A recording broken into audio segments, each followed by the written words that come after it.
When footsteps fall in eldritch hollows, and spectres flee into the shadows, that is the time when horror's heroes abound, culling the ghouls that go bump in the night.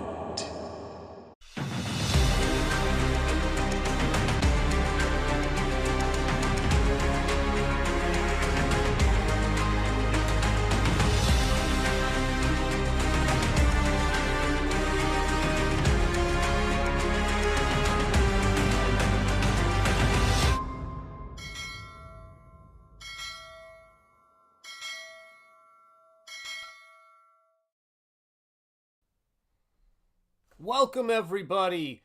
8 bells and all is well from the heart of Lovecraft country in the birthplace of American religious liberty. My name is SHANTH ENJETI. You're watching SHANTH ENJETI Art. And holy cow, has it been a wild couple of days on every front. It has been a minute since I've streamed. I'm so excited to see you guys, channel members, subscribers, everybody who's here. And I gotta start off by saying hello to my channel members. Backer number 1. Channel member number 1, Stephen Rockwood, Drawing Man. Thank you so much. So I'm gonna get this so it's not wobbly. This the way the iPhone is set up, it's got this thing to where it will adjust things if it's kind of halfway there. It's got like a balance thing in it, so it'll just adjust the frame. So I just want to make it a little bit more chill.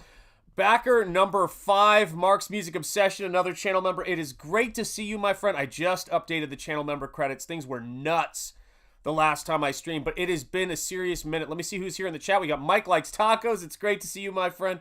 Oh, Mike, let me tell you something. I've had 3 cheese crackers today, and I'm having a coffee drink now, but I have been absolutely off my feed for the last couple of days because things have been so, I mean, unbelievable, crazy, amazing, everything. You know, whatever adjective you want to throw in there, it has been that. And Herb is here. It's great to see you, Herb. And yes, I saw your question. Could you tell us what Springball's motivations are and what kind of personality he has? Does he have an alter ego? Thanks, and I love what you do. Thank you very much. I am so glad you're here, and I thank you for the kind words. That's awesome.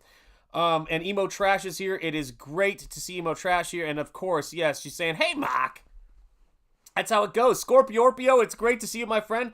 Yep, having some coffee and saying hello. I love to see it, Scorpiorpio. Let me say this. So, yeah, it's funny. I've needed to do some traditional media, guys. Like I gotta fire up a stream because I've been drawing on the computer and putting things together for the Springball launch and all of that stuff. The book's looking great, but I'm like, I just need to push some paint around on paper and chill. And I just wanted to just touch base and say hello, guys. First, let me start by saying this. Thank you so much, Comicsgate. I've been in this outfit now, hanging out and doing and backing books and doing videos and streams and then launching books and all of that stuff now, I think since 2018, which is, time really flies. And I didn't know anybody when I came in here, and I felt just incredibly fortunate on launch night for all the people that I've met, all the people that I've gotten to know, all the people that I'm getting to know. And if there's one thing I can say outside of being completely overwhelmed, seeing all of the backers, you know, just coming in. I mean, the first day we hit 15K on that stream within the first 24 hours. And that's in no small part because of the incredible launch that John Malin hosted on his channel, and his enthusiasm for the project and his incredible support and kind words, but also just seeing, you know, Shane, who I got to hang out, talk aliens with him, and keep sane the night before, which I am so grateful for because I could not get to sleep. And so it's always nice when someone sends you a link to a stream when you just need to not be thinking about, you know, everything else. And of course, Ethan jumping on, and Dale Keown, and Mandy Summers, and Dan Lawless, and I'm like terrified I'm gonna forget somebody's name. Cecil. Gosh, who are all the folks who popped on that stream? There were so many. I feel like I'm going to forget somebody. What'd you say? Mandy?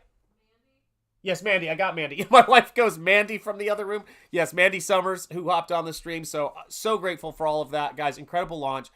But it was so funny because Mrs. Enjetti, who is in the other room, was hanging out watching the stream upstairs. And she was just, you know, she was in bed just watching it and, you know, getting ready to start her next work day. And she said, and we haven't even had, this is how crazy things have been. We haven't had a moment to sit down and really talk about anything, like just how to, because we just move at different times. I've been up all night, she's been up all day, and we're just sort of ships passing in the night for the last couple of days. And I said, what was the most surprising thing? And she said, I was just really moved by how many people showed up on the panel and just how much time. I mean, John Malin gave 8 hours of his time for the launch of that book. And he's given many more in the past to just, go over, and be enthusiastic about the stuff I do. And I've worked with him. It was pretty awesome. I mean, it's overwhelming, but she goes, that really got her. So she noticed that. And that's what I love about, Comicsgate. That's what I love about all these folks is that, people, there's a lot of junk being thrown at us and a lot of stuff that's just thrown around. And many people get it a lot worse, than others do. And you sort of have to just sit back there and just keep working and keep doing what you're doing. But the generosity is of time and energy and effort and insight is something that is really nice. And, after, at this point, of doing artwork and my professional career and everything like that for decades now, I feel like I finally found people I just love talking to and all of that kind of stuff. It's just great. So I've got Rosario Scribe Comics stopping by to say hi. Yes, indeed. Back Springball. Hail Sean. Thank you, Rosario Scribe. And I saw a channel member. Rockrin is here. Rockrin, it is great to see you, my friend. I hope you are well.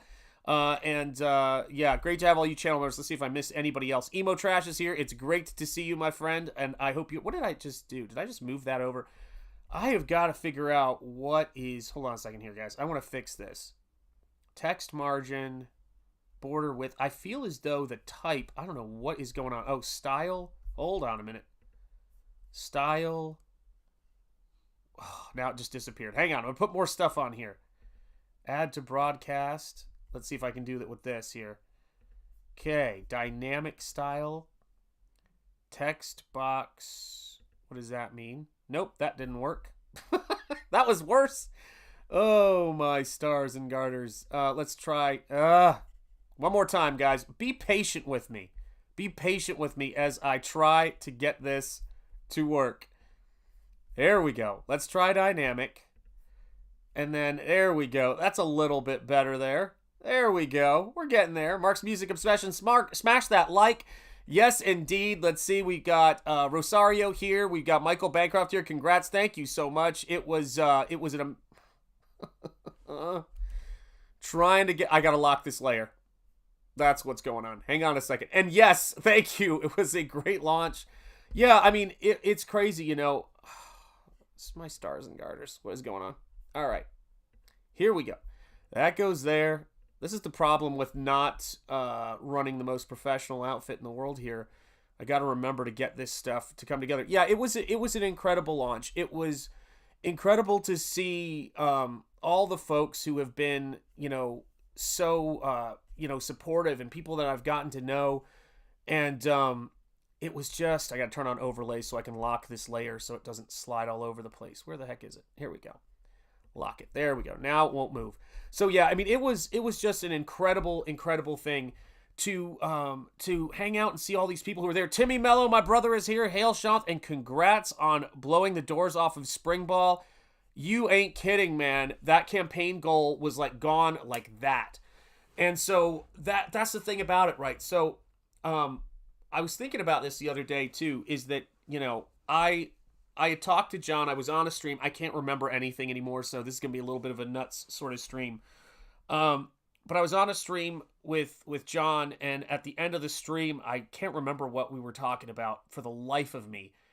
But I said, hey, man, thanks for having me on streams. Thanks for, always, giving some good thoughts on things. And when I'm working on books, I really feel like John's been giving me some great, some great support for Springball, but also just in general. And he said to me, he goes, he's like, hey, do you want to launch it on my channel? Because I had mentioned I was launching it on Sunday. I was like, my God, man, it would be an honor. I mean, that would be amazing. And it's 269 backers, Stephen Rockwood drawing.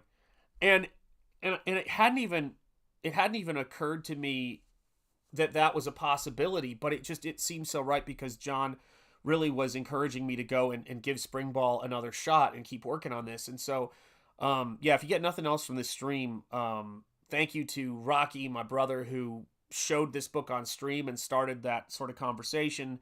He's known me since the character was created, like 30-something years ago. But then also, thank you, I know, I can't believe it, closing in on 275, guys. And the book, by the way, let me just say, is going to be dynamite. And I'm going to get to that in just a second. But it was like, it was having Rocky and John just, and then John's, insight on it has just been, it's just been amazing, man. This is the kind of thing that I've watched and been so excited when I've seen people like launch a book and it just takes off and people get excited about it. But I mean, until you're in that situation, you have no idea what it's going to be like. So it's overwhelming in terms of gratitude and overwhelming in just in terms of enthusiasm. And it sometimes it'll hit you, really hard, and you say to yourself, I need to spend a day watching HD Trains. So that's what I did. I just watched Trains for a day, trying to recharge. You guys know how it goes. But I want to make sure I say this. There are some really great projects in Comicsgate right now. I know Vasilis has got his book. He Punk has launched. So if anybody hasn't checked that out, I know that Bosch has got Pigman #1 on Fund My Comic, and Cecil has Cash Grab on Fund My Comic as well. So we've got 2 books over on Fund My Comic.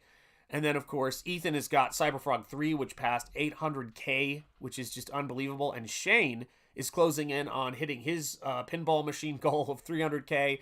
So, yeah, guys, there's links in the description to campaigns. It's by no means complete, but make sure you go and you check it out and you see, all the cool stuff there is to see. So, let me see. Where was I? I had some great questions at the start of it. Trains again. Yeah, I know. Listen, I'm telling you, I'm mechanoid.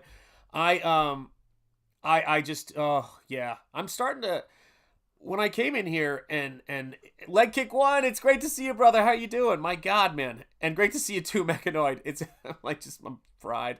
Oh my God. But when I came in here and I was talking to people, I was like, going, oh, cool. People like Godzilla here. Oh, people like comics and Todd McFarlane, Rob Liefeld, all that stuff. It was so exciting, man. But Trains, I could have never foreseen that my love of Trains would finally find kindred spirits. So it was great, man. Really been fun to be here and to see. It's been years, man. God, years already. Yes, thank you so much. Mark's Music Obsession is celebrating 18 months. Let's congratulate Shanth on the success and see some C's in the chat. Yeah, it was crazy, man. You guys are awesome. Let me get some cheerleaders coming your way. Here you go. 2 rounds of cheerleaders. Boom.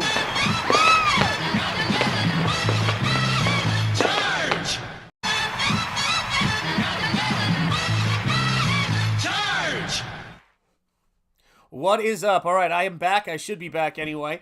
And yes, let me see here. Oh, Noran Rad 2 is here. It's good to see you, man. Let me see if I can find you here. Oh, everything is a mess. Everything is a mess.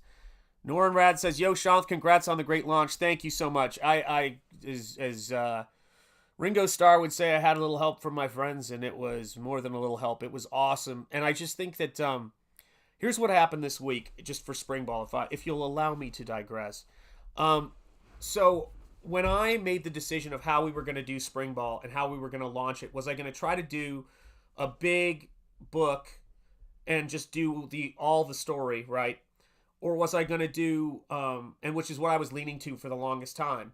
And then I was like, or am I going to do individual large-scale comics of the individual issues?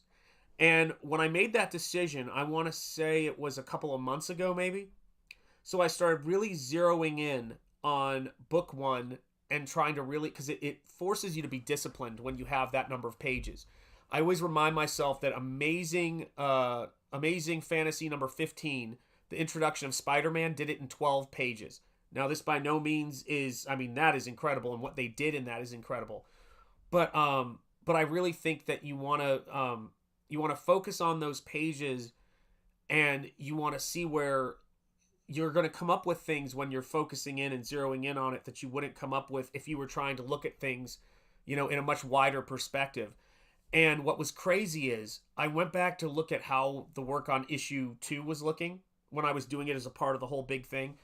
And guys, man, issue 1, I everything I did on issue 2 is going to be reworked or improved, because issue 1 got so good, and I mean every panel is important for telling the story. Like, I really tightened that 22 pages up. A lot happens. There's some really great character introductions, but just the story as a whole got tighter. So it's cool because issue 2 really looks like, wow, I made the right choice, because issue 1 wouldn't be as badass as it is right now if it wasn't for that. Hey, Brian Suddenly Old, how are you doing, brother? It's great to see you.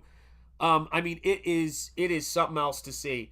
And it's just crazy for those of you guys who have been channel members for a while. I see some of you guys have got your Springball badges already, which was the highest badge. I just added that a couple of weeks ago. So you guys have been here in some cases for over 2 years, 26 months. It's amazing. I know.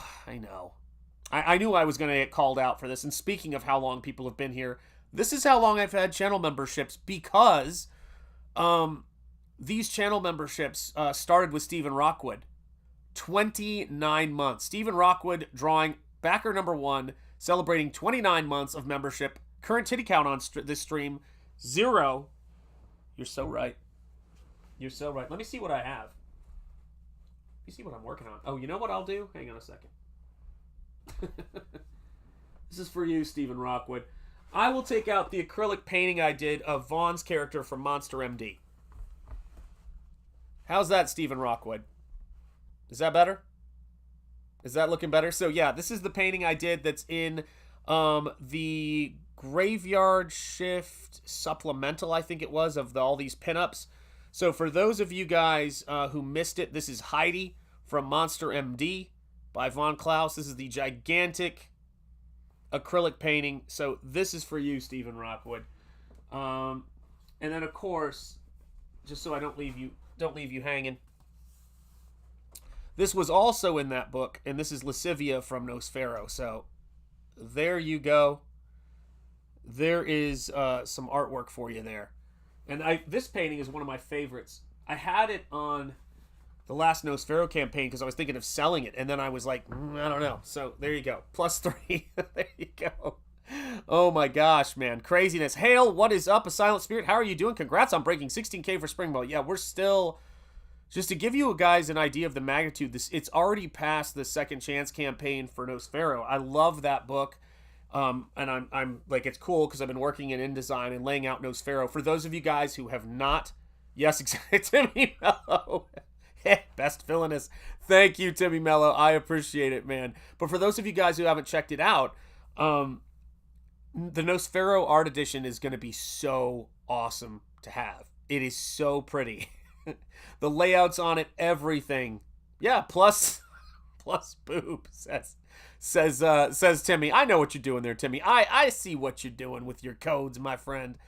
Yes, indeed. It's been really cool to see. So when I was writing Springball and when I was coming up with what the new story would be for this book, the thing that was so cool about it is someone said, what's this character's motivation? And I can, without spoiling anything, and this kind of ties to Nosfero a little bit, but without spoiling anything, the best way I could put it is, if you're, I feel like I want to go and sound like Noel Gallagher from Oasis. If you're young, if you're out there and you're young, or you've ever been young, or you've ever been in a situation to where, you're looking around the world and you're trying to figure out what it is exactly you want to do, and you've got what you think you're supposed to be, or maybe someone else, thinks you're supposed to be, all of those particular things. And it's not the kind of story of, oh, I'm not what people think I am. It's more, at a certain stage in your life, you realize that there are certain things you need to do, whether it's helping people or whatever. And then you've got a certain skill set. And so oftentimes, and the thing that I think is the most difficult is the wasted potential. And a lot of what I think that comics used to do, and what we sort of learned from Peter Parker's Spider-Man, is you've got these powers, right? And all of us have something that we bring to the table. What are we going to do with them, and what are the circumstances that shape our understanding of what we're going to do with them? When no one's looking, when we grow up and we're not kids anymore, and there's no parents to tell you or teachers to tell you, oh, you need to do this, oh, you need to do that, and there's always going to be people telling you what you need to do and what they think you should be doing. how do we make the decisions for what matters, and what happens when we start exploring our potential and then the things that we need to do. And so Springball doesn't have an alter ego.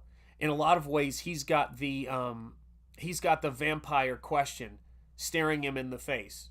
He's got the, which is, well, I don't think he knows how long he'll live, but he doesn't need to sleep, doesn't need to eat, doesn't need to do any of those things, doesn't need to rest, and so he's alive and sentient 24 hours a day. He's got nothing but time.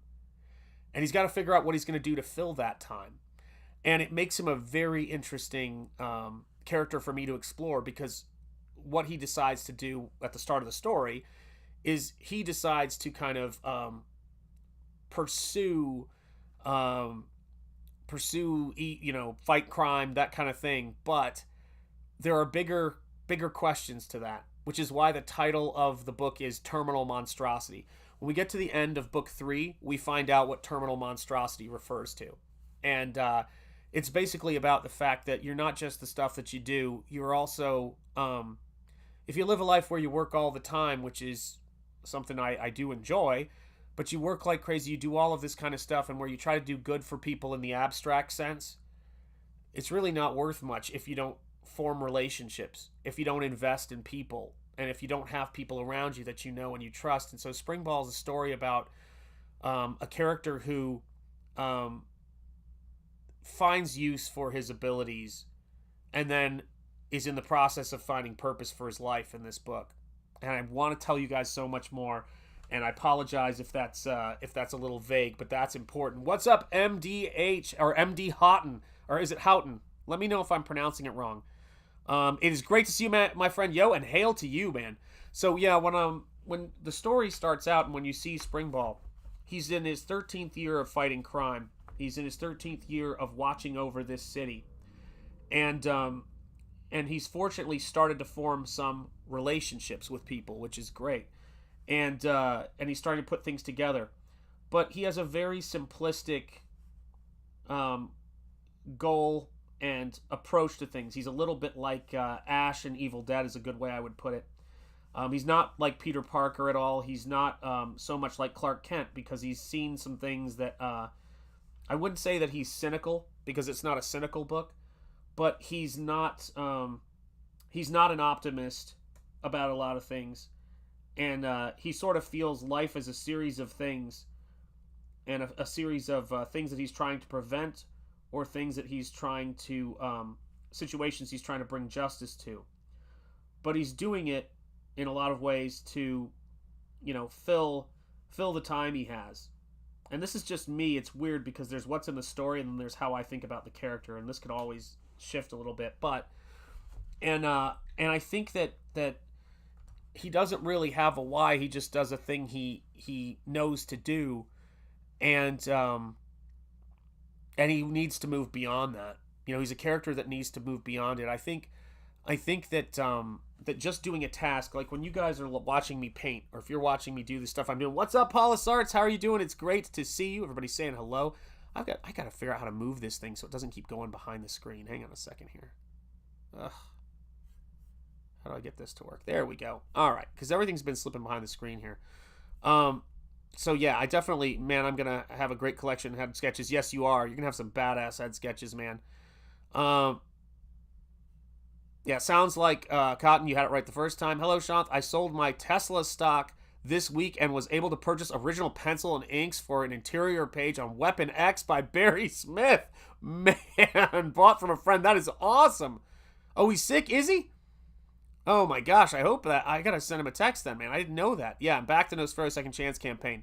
And hail to you, my friend. So yeah, the way the story starts out and the way that I started to approach the character was to sort of think about how do I put it? That the art or anything that we do, any type of pursuit that we have, is not an end in and of itself.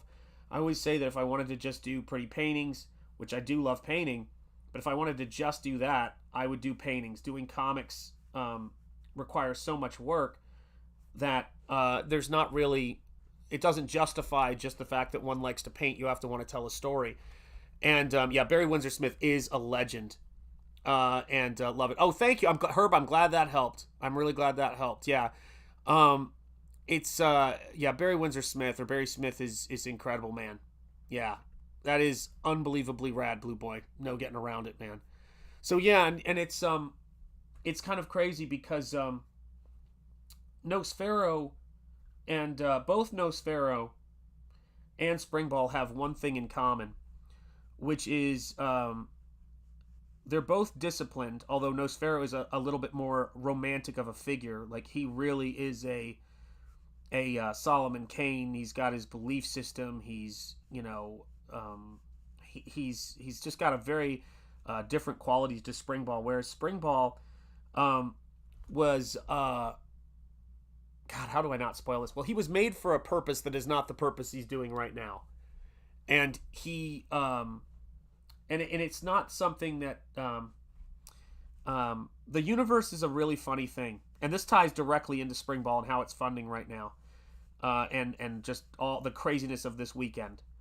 There's this fallacy of intent that I think that is can be very, very poisonous, where you can think that the reason why you're doing something is for one reason, like, this is why I'm here, I'm doing this, or you can try to make these top-down decisions where you're in the omniscient perspective and you can control the world. And one, it's a little narcissistic and it's a little bit self-obsessed. Oh my God, Robble13, welcome to Crypt Walker. We have a new Crypt. Oh, what did I just do to that?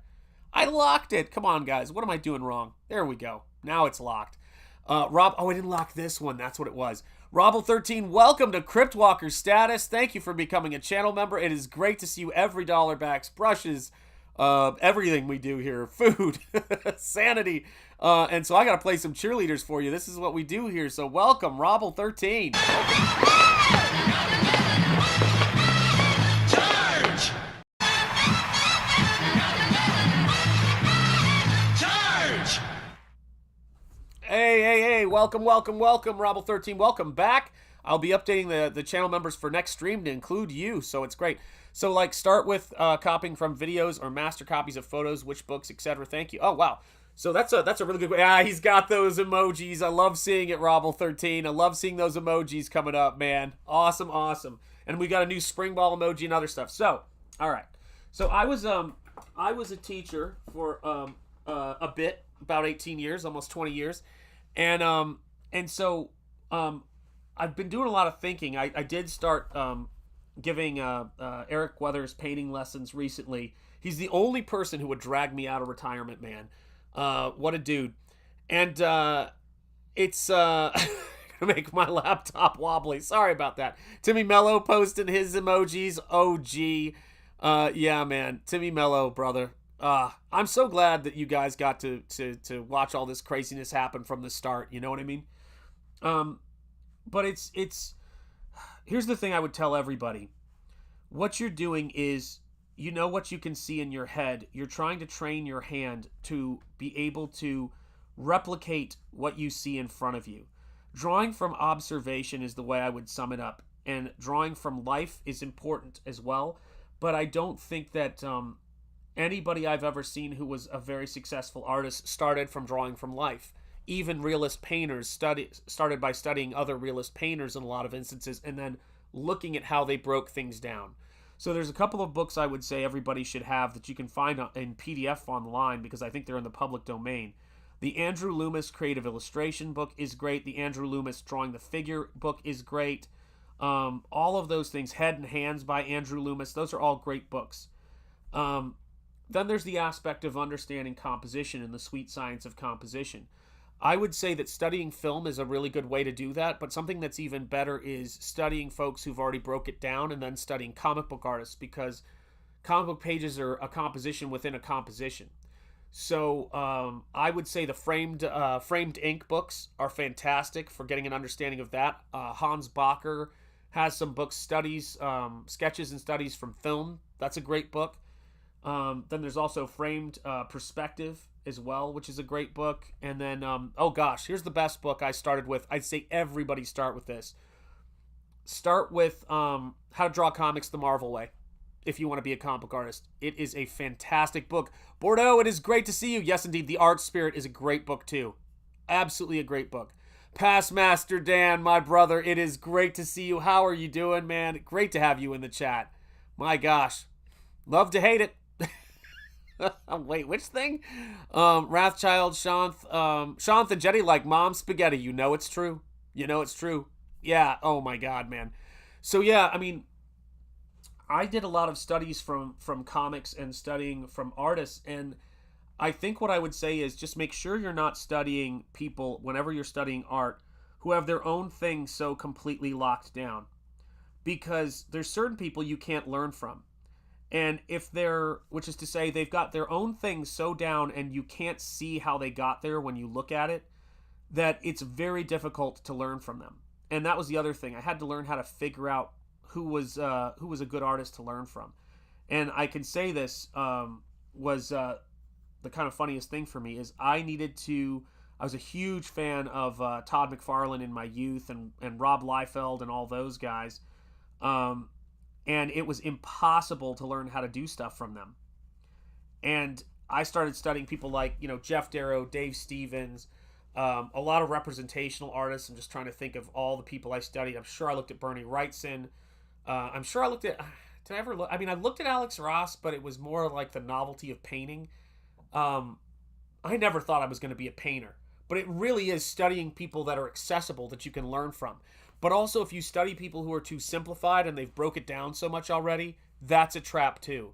So I think that's what it's about. It's finding people like John Buscema. When you look at How to Draw Comics the Marvel Way, he's not the flashiest guy, but he is solid, man. You can learn a ton from him.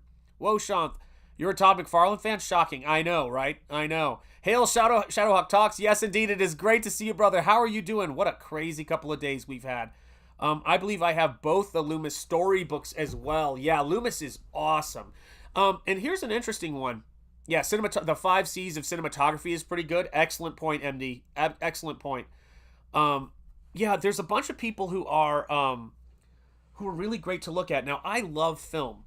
Love film. I'm so glad that I'm a comic book artist because film is... looking at comics can be very, very difficult. It suddenly dawned on me I probably shouldn't have that painting underneath my other sketch I'm doing. But I like to have things I look at that aren't my job. And comics are kind of like that. Like, I like to look at comics. I like to see cool stuff and painting. But sometimes after a long day at the desk, I like to sit back with movies and see someone else doing their thing, doing their art form. And that's how I got to this point. So... let me see what else I could say. There was some great stuff. Big Boy Burgers, it's great to see you. God, now I'm thinking about hamburgers. God bless you, and thank you, Big Boy Burgers, for being here. Welcome, welcome. Let me see. What's a really good example? All right. So, I didn't do color when I was a young artist at all. I started experimenting with color starting around sophomore year of college, and it was a struggle for me to figure out. I certainly wasn't a painter at all. And I was afraid of those things because if you get introduced to painting or art or anything and you have a bad experience, it's almost like swimming, right? If you have a bad experience learning how to swim, it's worse than if you had no experience because now you're afraid it's not going to go well. You know what I mean? And with me, painting was something that those people who, wore berets or something did, and it wasn't something I could ever imagine myself doing at all.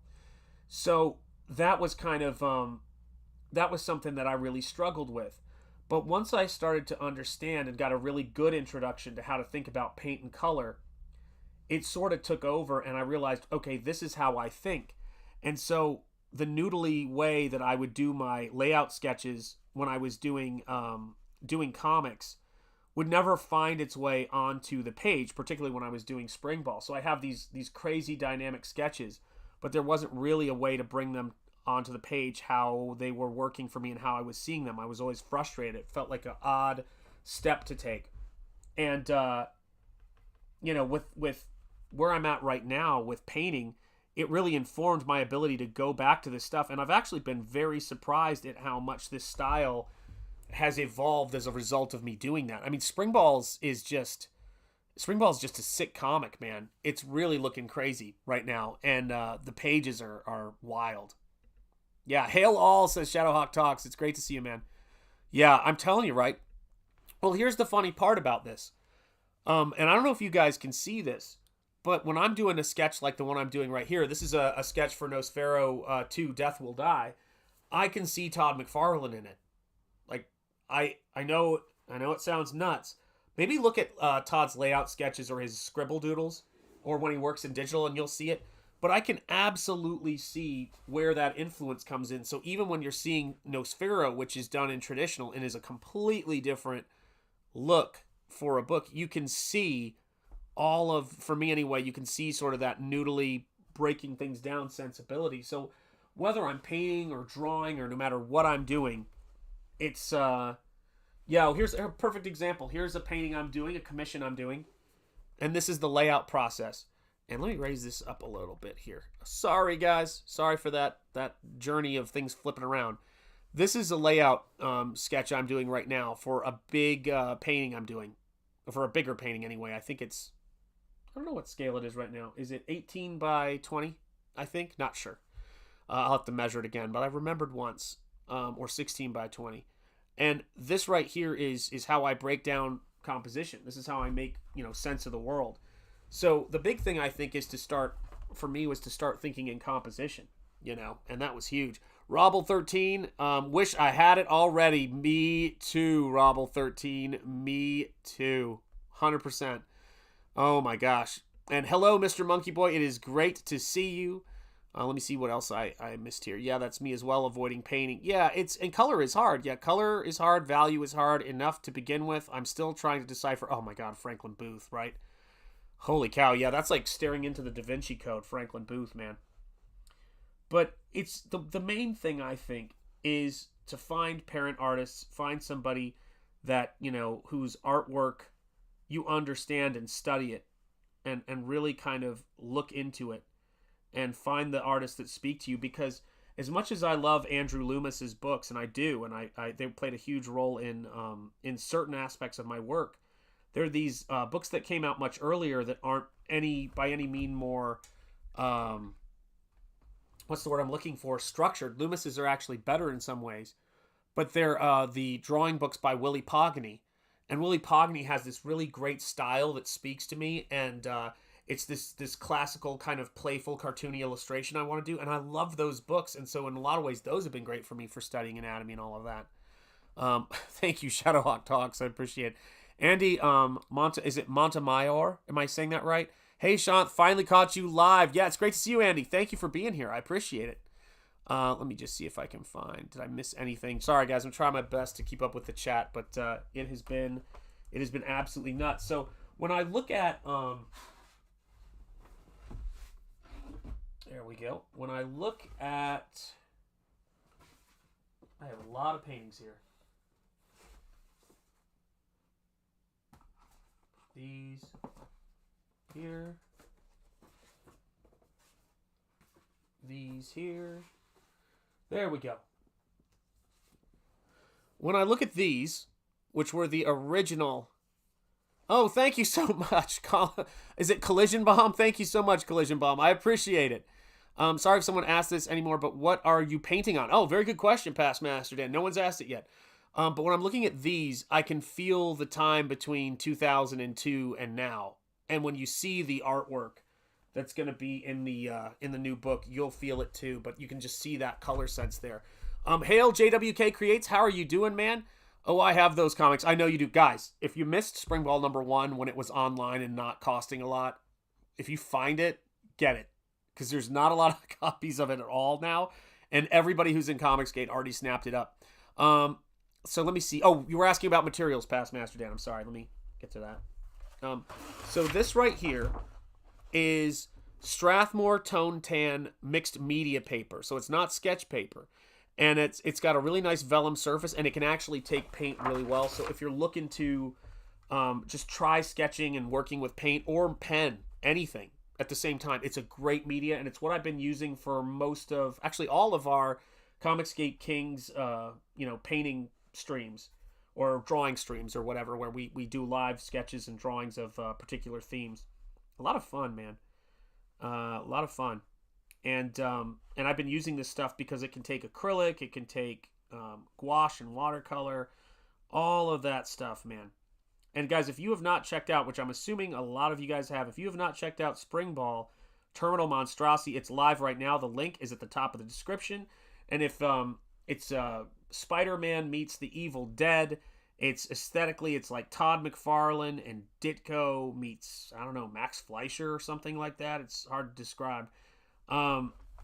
It's such a cool book. You guys are going to love that. But if you're excited about this painted stuff, Nosfero, thank you so much, man. I appreciate that, Apex Comics. How are you doing, brother? It's great to see you. If you like this work, and if you like painted work, the Second Chance campaign for my other book is still up, Nosfero the Crypt Walker.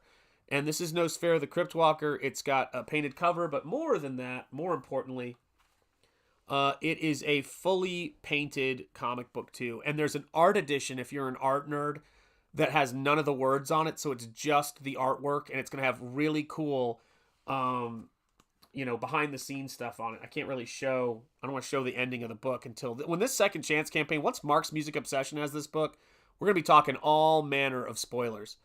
But things like, painting that moon and having things sit back in space and trying to create that sort of immaculate reality with cool monsters and cool monster designs, all this stuff starts to cross-pollinate.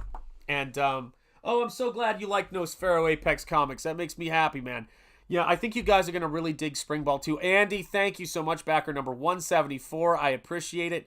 I love that vellum surface. It's such a great thing to do. It's so fun. And yeah, hey, what's up, Daniel Craig? I am loving the piece on screen. Thank you so much, Daniel Craig. I appreciate it. Oh God, I don't even have a plan for Pizza Live tomorrow. I'll see if I can come up with something for Pizza Live tomorrow, because I'm just like, this week's been nuts. Rockrin, let me think on that, because I really want to do one too. And thank you, Daniel Craig. Let me see what else I was looking for there. Did I see another question? Okay, I think I'm on track. And thank you for the kind words about this piece. Yeah, these are going to be some of the villains for Nosfero Death Will Die, which is going to be the next painted book I do. And I'm working on it right now, in addition to everything else. This story, Nosfero is a really great introduction to this character, how he came to be, and who he is by the end of the book, and also, more importantly, who Laurel is, who is the female love interest who's on the cover. Everybody changes throughout the course of this book, but it's not so much, they're changed forever in that sense. It's more like everybody levels up in their own way.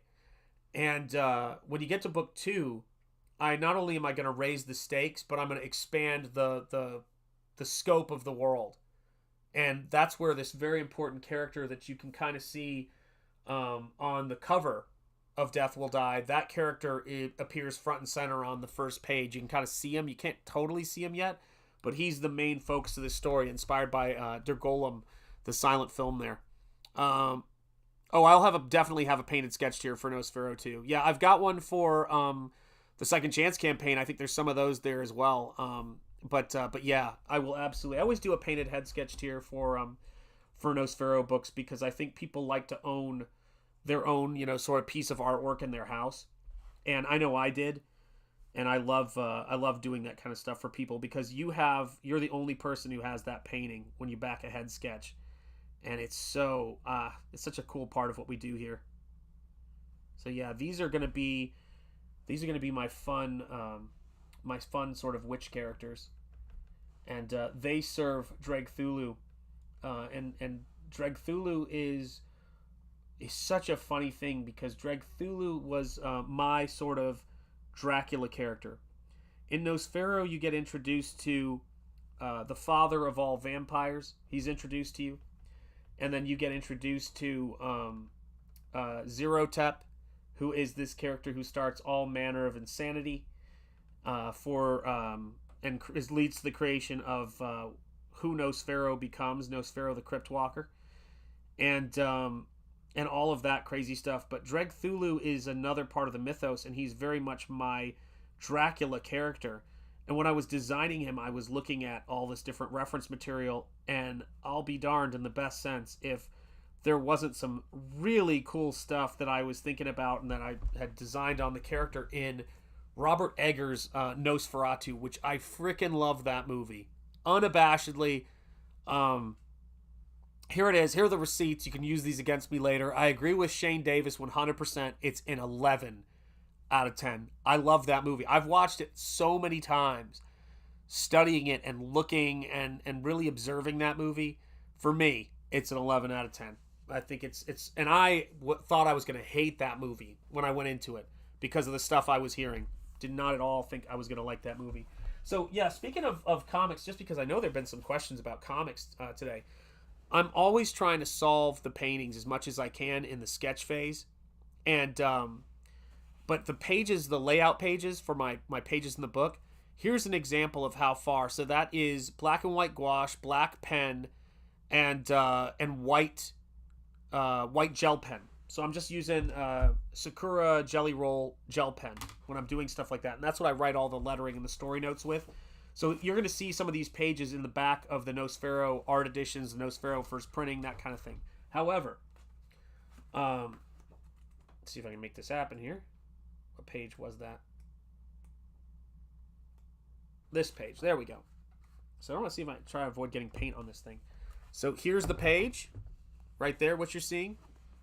And then here's the layout. Layout. Page. Whoops, I didn't even get her on the screen. There we go. Layout.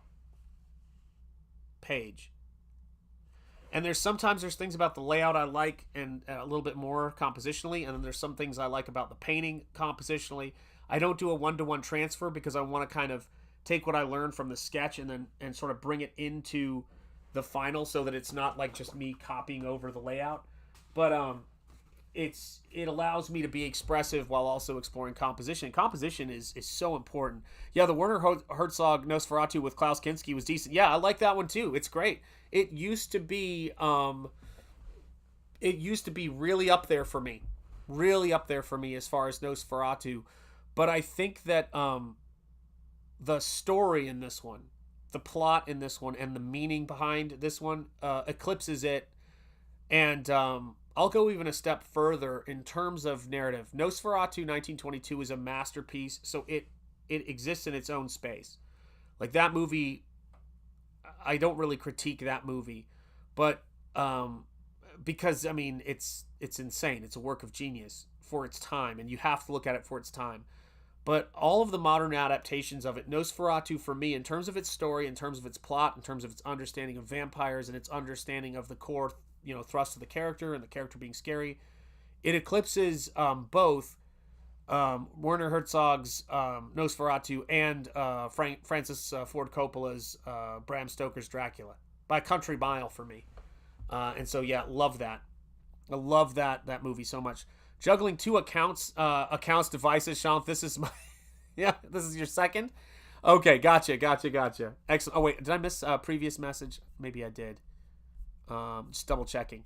He says, "Oh, I have those comics." Yes, you do. You absolutely have those comics. Oh, okay. Let's see here. Second account. Yes. Oh, Mark's. Is this? Wait a second.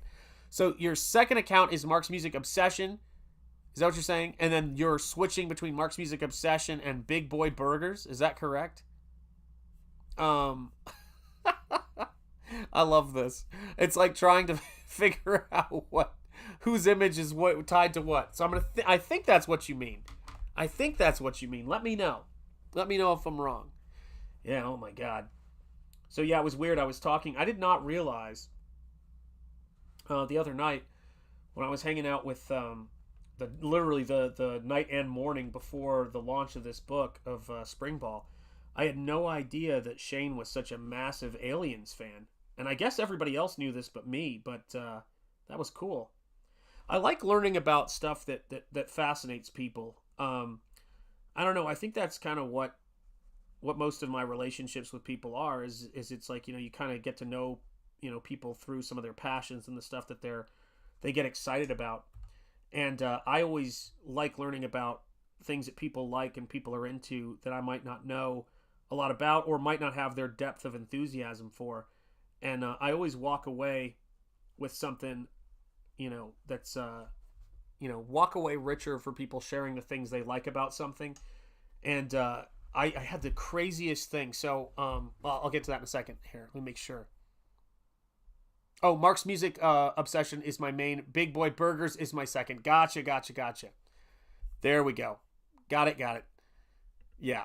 All right, now I understand. So here's the thing. So here's what was the interesting part of this week. So when I did Nosfero and I was telling people he's hunting down vampires, he's taking them out, and I love Hammer horror films. I had never seen the movie in my life, Captain Kronos. And so I decided to get that movie. And I'm a huge fan of a lot of different shows. One of the shows my wife got me into that I thought was great, that I was really shocked to find out that Ethan knew, was Absolutely Fabulous. And if you have never seen that show, Absolutely Fabulous, it's a very particular type of British humor, but I've always found it hilarious. And so I knew that the actress who plays Patsy in that, who some of you guys may know, was on a relaunch of The Avengers written by the original writer of The Avengers, which I didn't know. What's up, Caleb? How you doing? It's good to see you, man. Hope you're having a good one. And I didn't know anything about it. So I didn't know, much about The Avengers, if I'm being honest. And, my mom loves Ab Fab, says Daniel Craig. Yeah. Oh my gosh, man. That show cracks me up, man. So I didn't know anything about that. And of course, I was a big fan, and still am a big fan of, the Sinbad movies with the stop motion by Ray Harryhausen. Love those flicks. I find them incredibly engaging. And my favorite one is The Golden Voyage of Sinbad.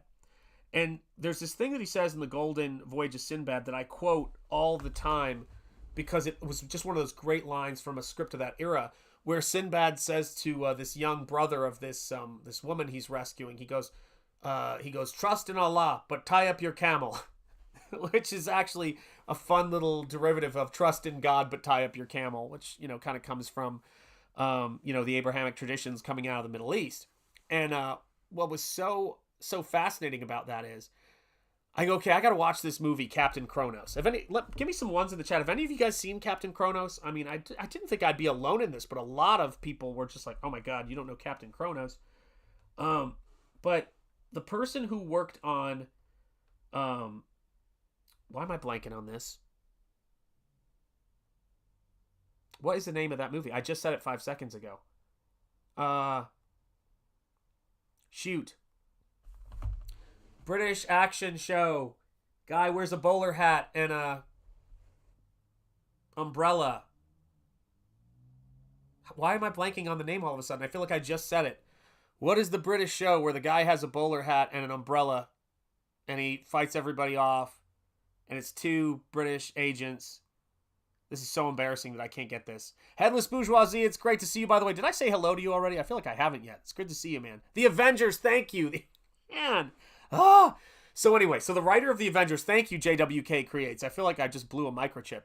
So the writer of The Avengers wrote Captain Kronos, and it was his directorial debut. The movie didn't do well, and there were so many things in that movie that reminded me of stuff I was doing in Nosfero. And in fact, when I was watching the movie, I was thinking, oh man, what you could have done here and could have done there, because I really love the subject.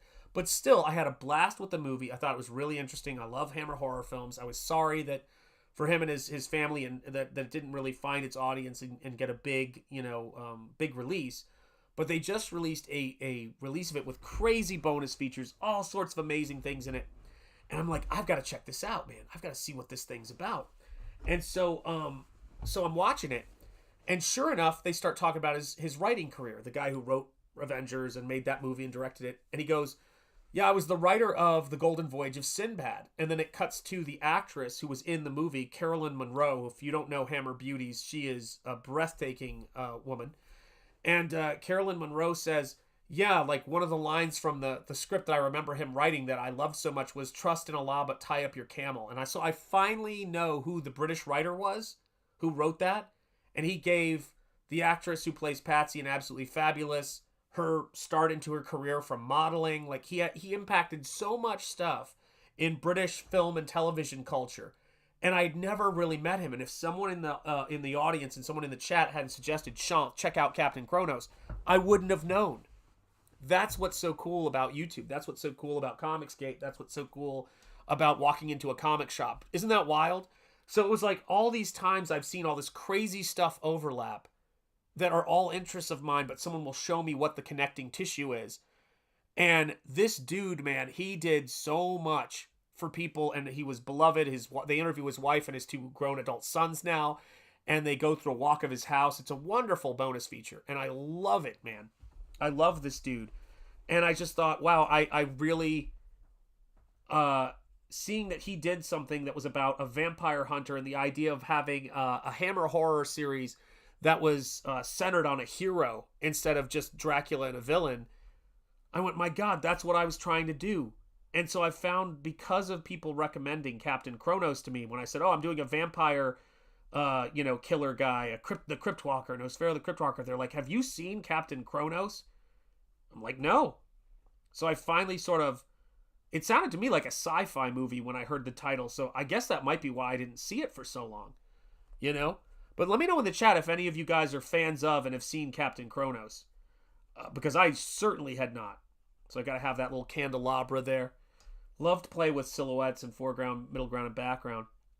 I was working on SPRINGBALL all morning, and then doing some InDesign for the art edition and the second edition of Nosfero, which that link is the second one in the description, guys. So if you want to have your Shanth Comics runneth over and you want to see the range of what's possible here in Comicsgate and in the art form, make sure you grab Nosfero, because it's all about characters.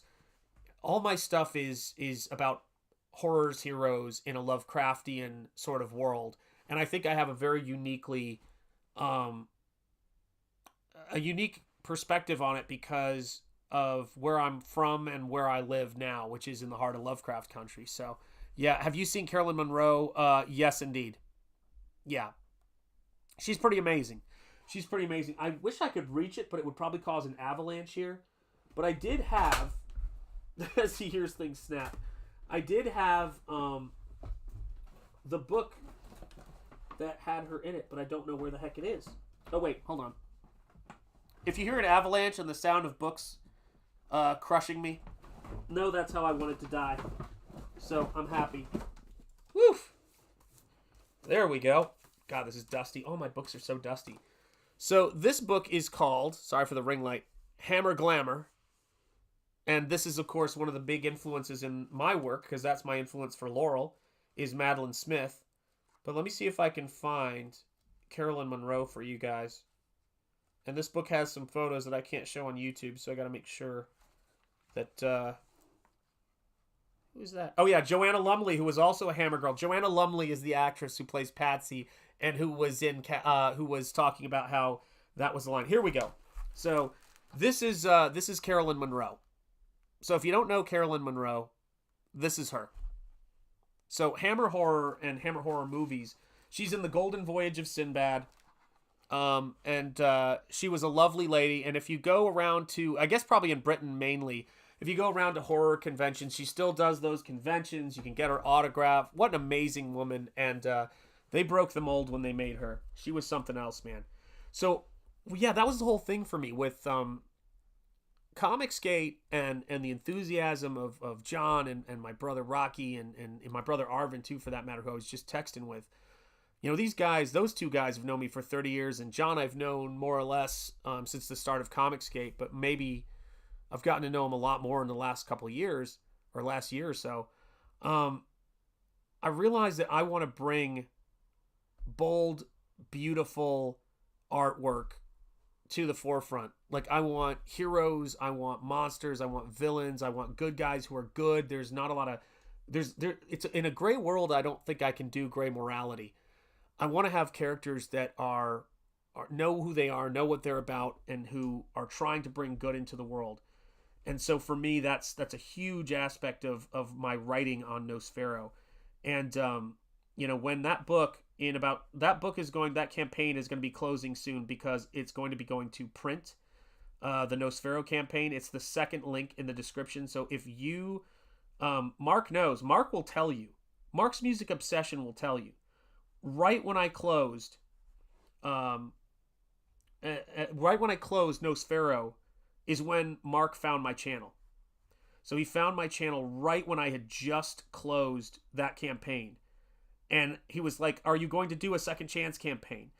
And I did a second chance campaign because I realized there were people who had missed it and people who wanted to get it. So I finally was like, all right, I'm putting together a second chance campaign. And after this, it is going to be a while before you can get Nosfero books. So they will be, if you can get Nosfero books on a campaign, any campaigns coming up, they're going to be the ones that I already have. So there's not going to be any extras being printed because I don't have any room in my house.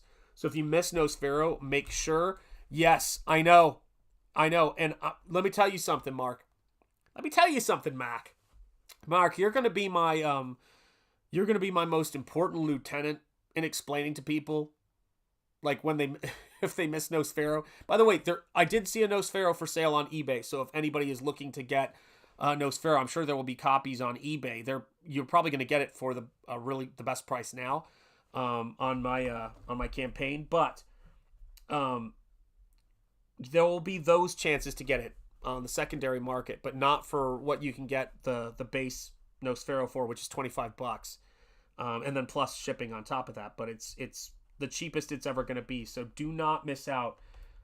If you even remotely think, hey, I want to see these two things, because the coolest part about Comicsgate, the coolest part about, besides just the incredible support from just backers and all of you folks that I've met along the way. Like my wife was talking about how excited she was when she saw all the people she knows from my streams, and that she's gotten to know from my streams, and she saw their names coming up and announcing what backer they were.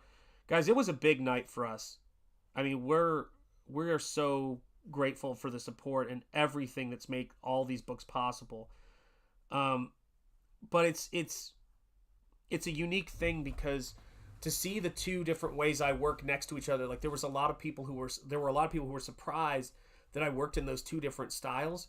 And but I also do video editing, I do graphic design, I do the for Comicsgate stuff, thumbnails, like all this stuff. And the art books are just like, after this, art book 2 is officially gone. I don't even have any. So Mark got one of the last art book 2s. Yeah.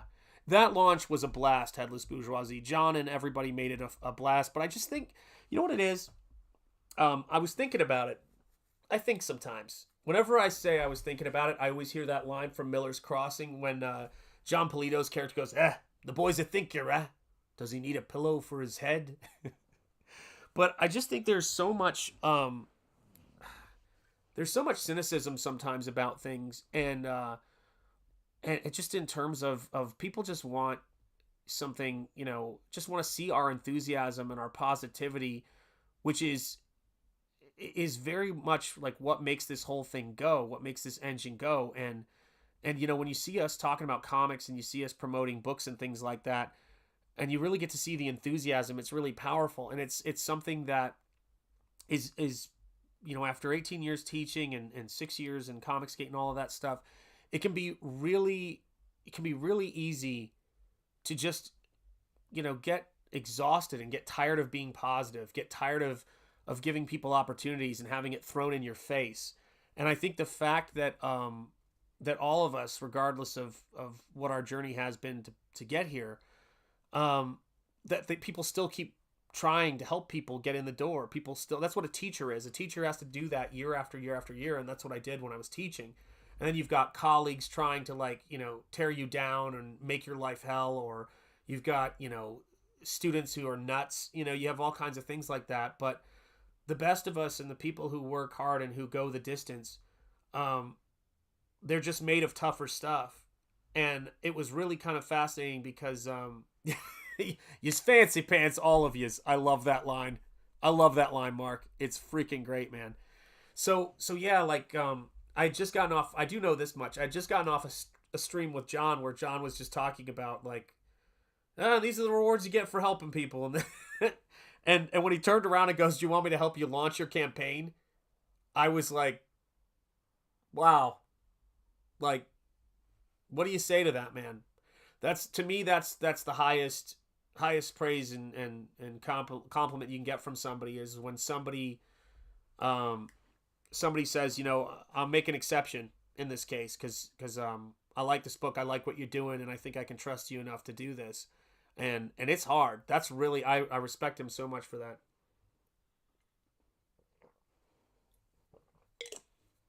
But yeah, we've gotten to know each other.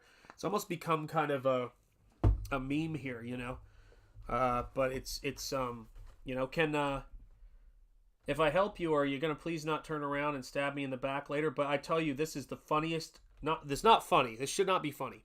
Oh, I love the Tommy gun. Yeah, the Thompson. The old man's still an artist with a Thompson. Love that line.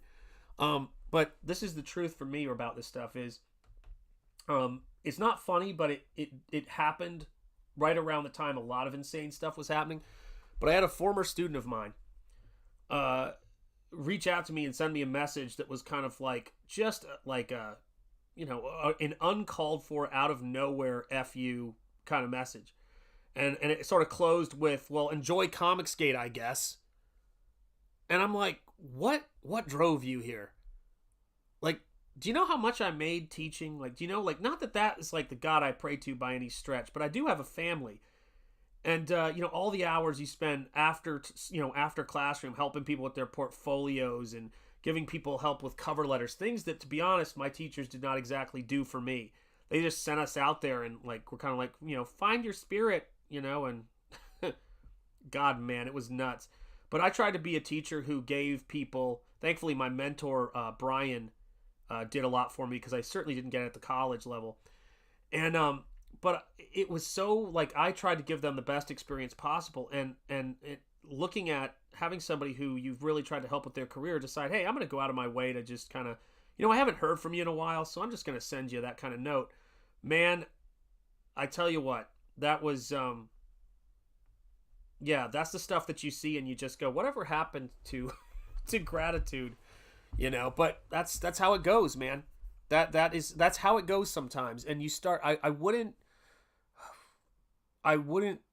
try something I try to tell all my boys. Now Miller's Crossing is stuck in my head. It's not worth it to do that. It's not worth it to, and I was mad, man. I was mad. Mrs. Enjetti was like, just let it go. You don't have to deal with that, but, because I almost went scorched earth and I was like, nope, not in the mood and, not worth it. What do you get for that? Nothing. You get nothing. It's seldom, if I do it, it's gotta be worth it. And, it wasn't, but it's like, I will send random thank you letters to former teachers and mentors of mine. I always have. I'll send people messages. I'm thinking about you. I hope you're okay if I hear someone's going through a tough time. The idea of just sitting there and going, hey, it's been a while. I haven't talked to you for a minute, but just wanted to say, hey, you're a jerk. I don't get, man. It's really bizarre to me. But it's usually what my guess is. Thank you, Emo. I appreciate that. I do appreciate that. But, it's funny. I take it as things aren't going right for them and they just need to be angry at someone beside themselves. But that's a pretty decadent thing to do, in my opinion. It's a pretty decadent thing to, I always say, first of all, nobody who's helped you deserves that kind of crap, no matter how perfect or imperfect or whatever it was. In this case, it was just, I didn't even have anything to do with anything. And even if it was, I wouldn't care. I'd be like, my God, but it's, that stuff, it really does sting, and it hurts everybody coming after you. Teachers only have a finite amount of that in them. And so do relationships and people that you meet. And it's just, I think that's just the attitude that you want to have. It's not hard. Let me rephrase that. I heard somebody say, the thing about manners is, that with manners and something else, I forget what it was, they don't cost anything. And I remember thinking to myself, and it was a good quote. I get the tenor of the quote. But then I thought about it and I went, you know what's funny? They're almost priceless now. Like, they're almost priceless now because you just don't see a lot of that. And so, yeah. Oh, Arcadian Comics picked up a copy of Springball #1 on eBay today. Oh, for $3.89. Awesome. I'm glad I backed your project twice and got one of the 150 copies of Springball 2. Yeah, they're gone. And the deluxe edition. Yeah, the Springball vintage number 2 copies on the campaign. We had 150 up and they were gone in 24 hours. I think. Or just over 24 hours. Unbelievable. Unbelievable. Yeah, it's craziness. Guys, I mean, I'm telling you what. Springball is back. And Springball is happening because of Comicsgate. I never imagined I was going to be, doing this and working on this stuff. But, the full quote as opposed to the other quote that makes no damn sense. But the full quote is, the customer is always right in matters of taste. And that is something I've really taken to heart. And so if you have a bunch of people saying, hey, we want to buy this thing that you own, you have, and you could make. No need arguing with them. Figure out a way. Give it some thought. And so Springball's coming back for you guys, man. Yes, indeed. It sure is. It sure is. Yeah, it shouldn't be rare, but here we are. Yeah. Well, I'm not going to talk about it because it's all over the internet, but my mother-in-law used to live in Dallas.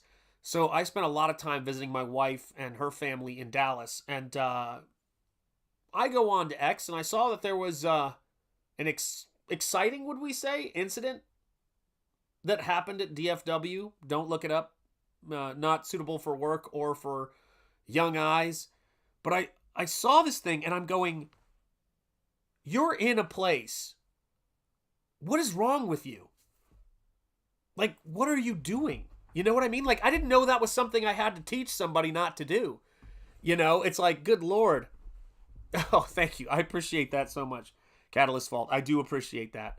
And I'm like trying to think about, there's people who get anxious about flying. There's people who do this or that. But these people have enough on their plate. People at their job have enough on their plate without chasing you around. And I'm just like, these people are, nuts. And when you're working like crazy and you're helping people, you already got to worry about, and thank you for that resentment thing is absolutely spot on. Yes, exactly. Thank you. Yeah, how did she get into the terminal? That's all I could think of. I mean, you could see everybody there going, I can't believe this is my day. I can't believe this is my day.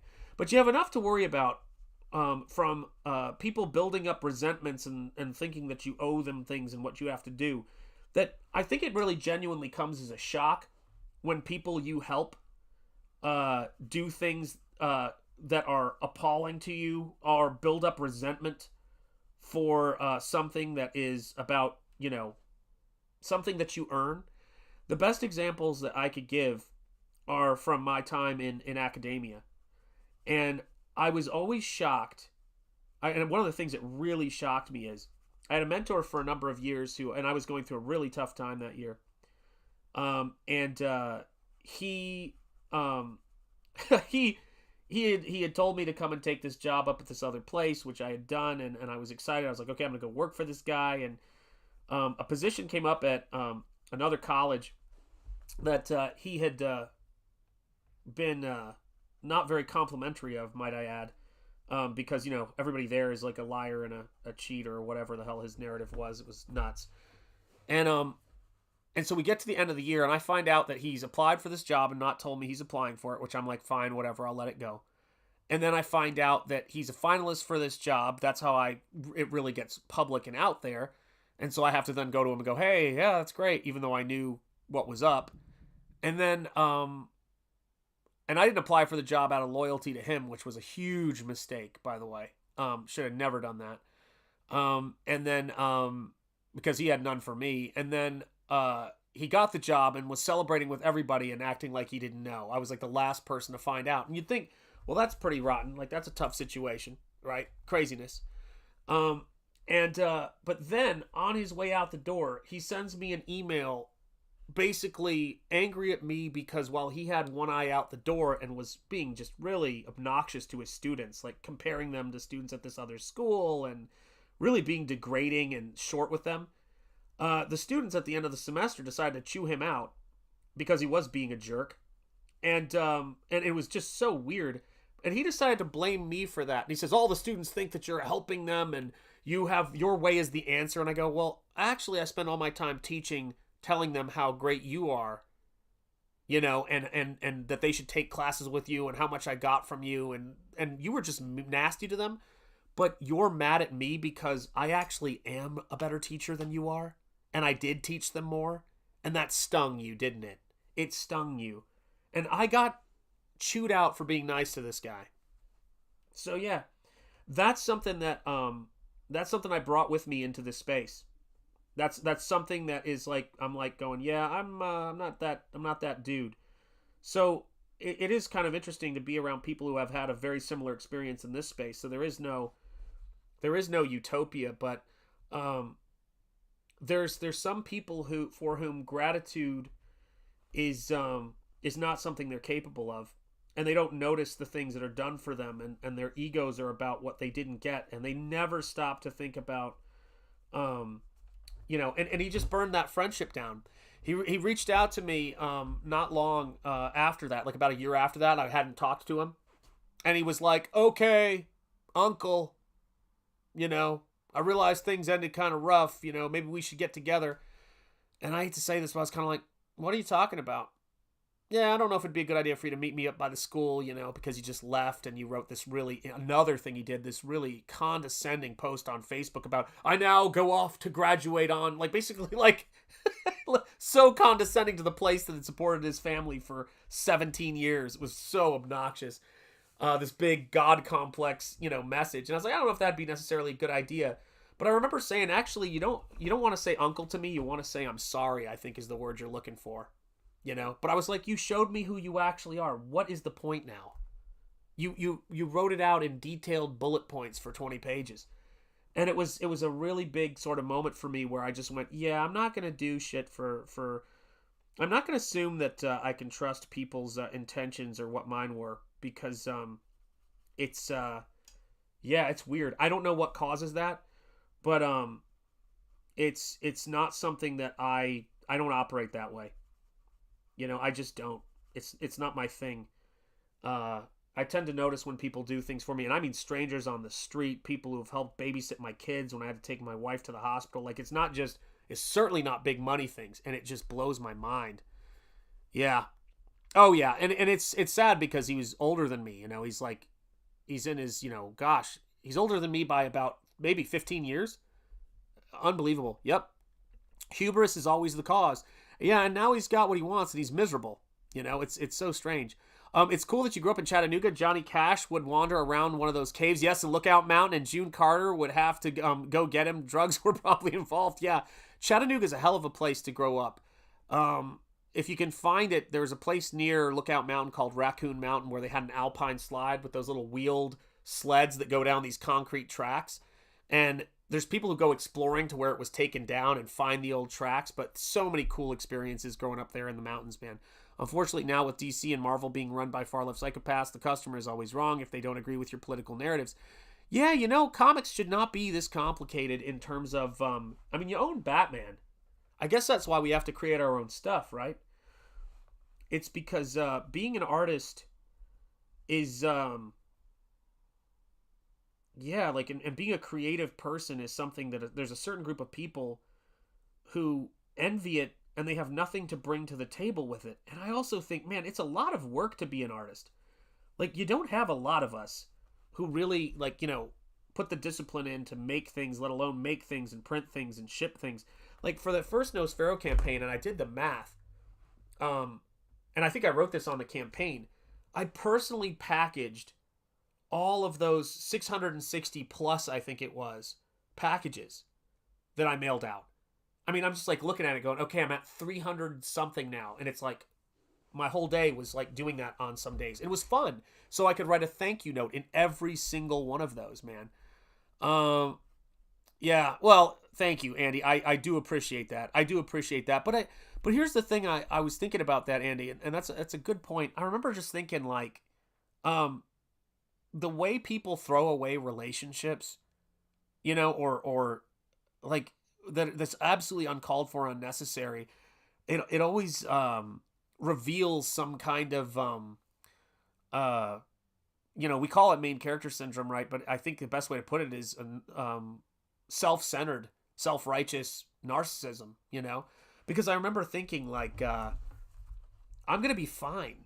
I have relationships with people and I have, what I have. It's not like I was thrilled about it, but I was like, I realized something, that if you asked me, because I was this kind of person back then, if you asked me, oh, who's the better teacher, you or this person, my natural, humility at that time would have been to say, oh, well, you should take a class with him. He's a better teacher. And I should have never been doing that when I look back on. I mean, it is what it is.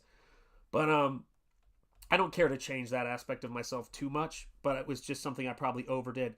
But it never dawned on me that he would be incapable of doing that.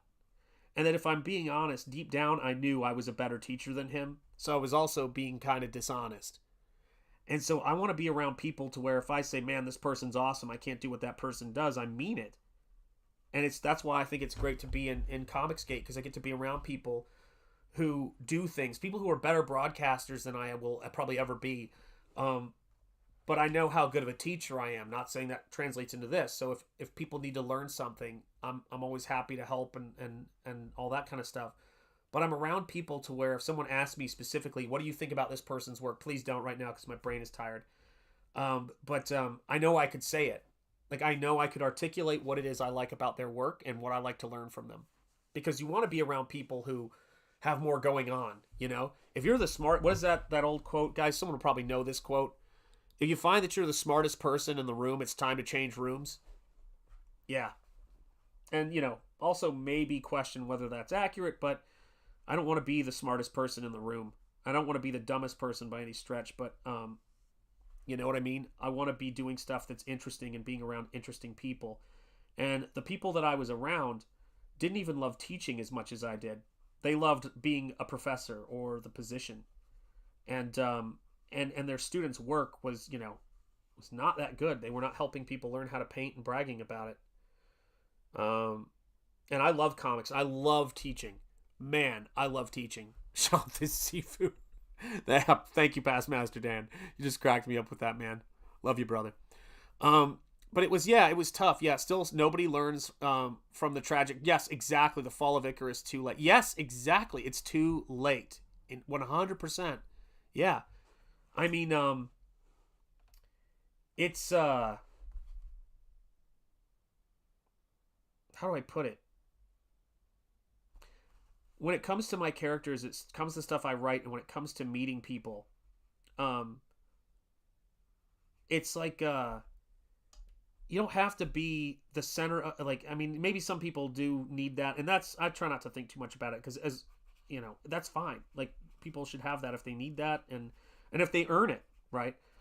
But having a pathological need to be the center of attention, even when you don't bring a lot to the situation, to me is just a prison, man. Like, that's an awful scene. Like, some people are just going to be more interesting, and it's great for me, at least. It's always fun to be around an extrovert who likes to be the center of attention more. Like, that's fun. Because I can just fire up a stream and go hang out, and I can make my comics and things like that. But then I can also enjoy somebody doing that. And I like that. But it's like, I don't want to be the center of attention at my kid's birthday party. You know what I mean? Like, every time it was my kid's birthday, it was their birthday. We weren't celebrating how I needed to come off, on their birthday party. However much money we had for things or whatever else. It was always about me being grateful for them, but also just loving them and watching them be happy. Christmas morning, same thing.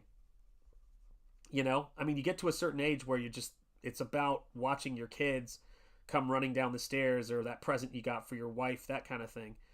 And when I send people, presents or surprises or things like that, it's fun to see them get excited about them. I love, guys, let me say this. If you're watching on X, if you're watching on YouTube, make sure you hit the like. I want to make sure I say this for all of you guys watching who have backed Springball, back Nosfero, back both. If you say to yourself, I back Springball, but I really want to back some more Shanth Enjeti, there's a Nosfero campaign that's maybe got 2 months left in it, and less than 2 months now, before I close it down completely. And going back that book, but let me tell you guys, when I package these books, the reason why I like doing it so much, I wonder if I have an example here, is, let me see if I have one. Okay, So this is the extra cardboard I use. I put one in front and one in back whenever I pack a book for Nosfero. So in addition to the where is it? In addition to the Gemini mailer, I have these cardboard. So I take the book, depending on how many there are, I put in as much cardboard to get it to be a square. And then on every book, unless I forget, which I don't think has happened much, I usually write it on the outside of the book. I think I can find the pens I typically use. Every single, look at all the paint on my hand. Every single book I do this.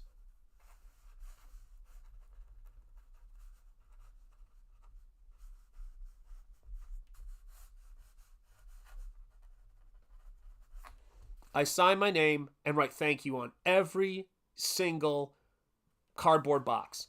I boxed it, I taped it, and that is the final thing that I do before I ship off a package.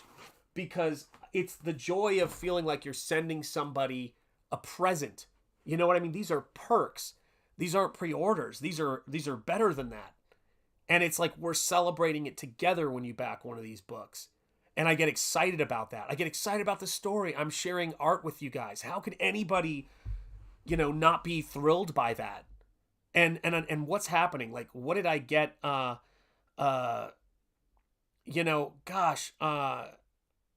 do I get for that? What do I get for that? Like, what is the pain of being in the space? The pain of Comicsgate. What is the pain? Let's see. I've got a lot of other creators here who are saying to their audience, go check out Sean's book. Go check this out. Go check that out. I'm not like a spring chicken. Many of you guys might know that. And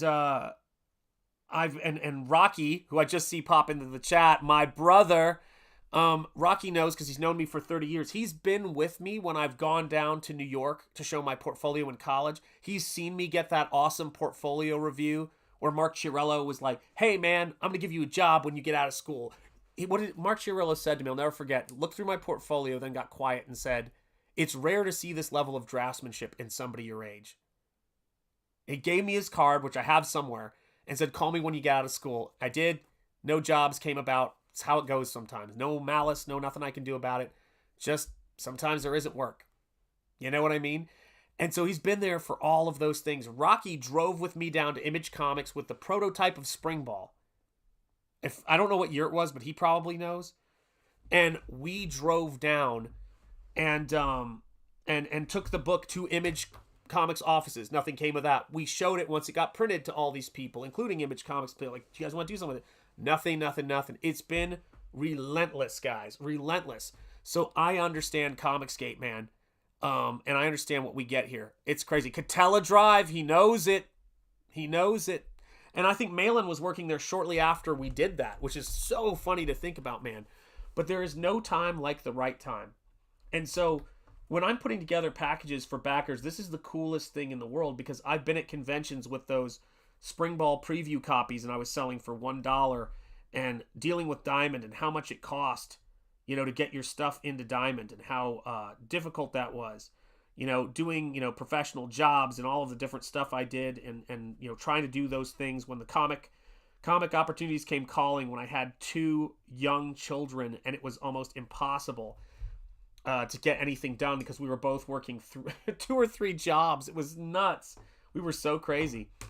And so now that I'm here, I've got the best partner in the world in Mrs. Enjeti, best teammate you could have.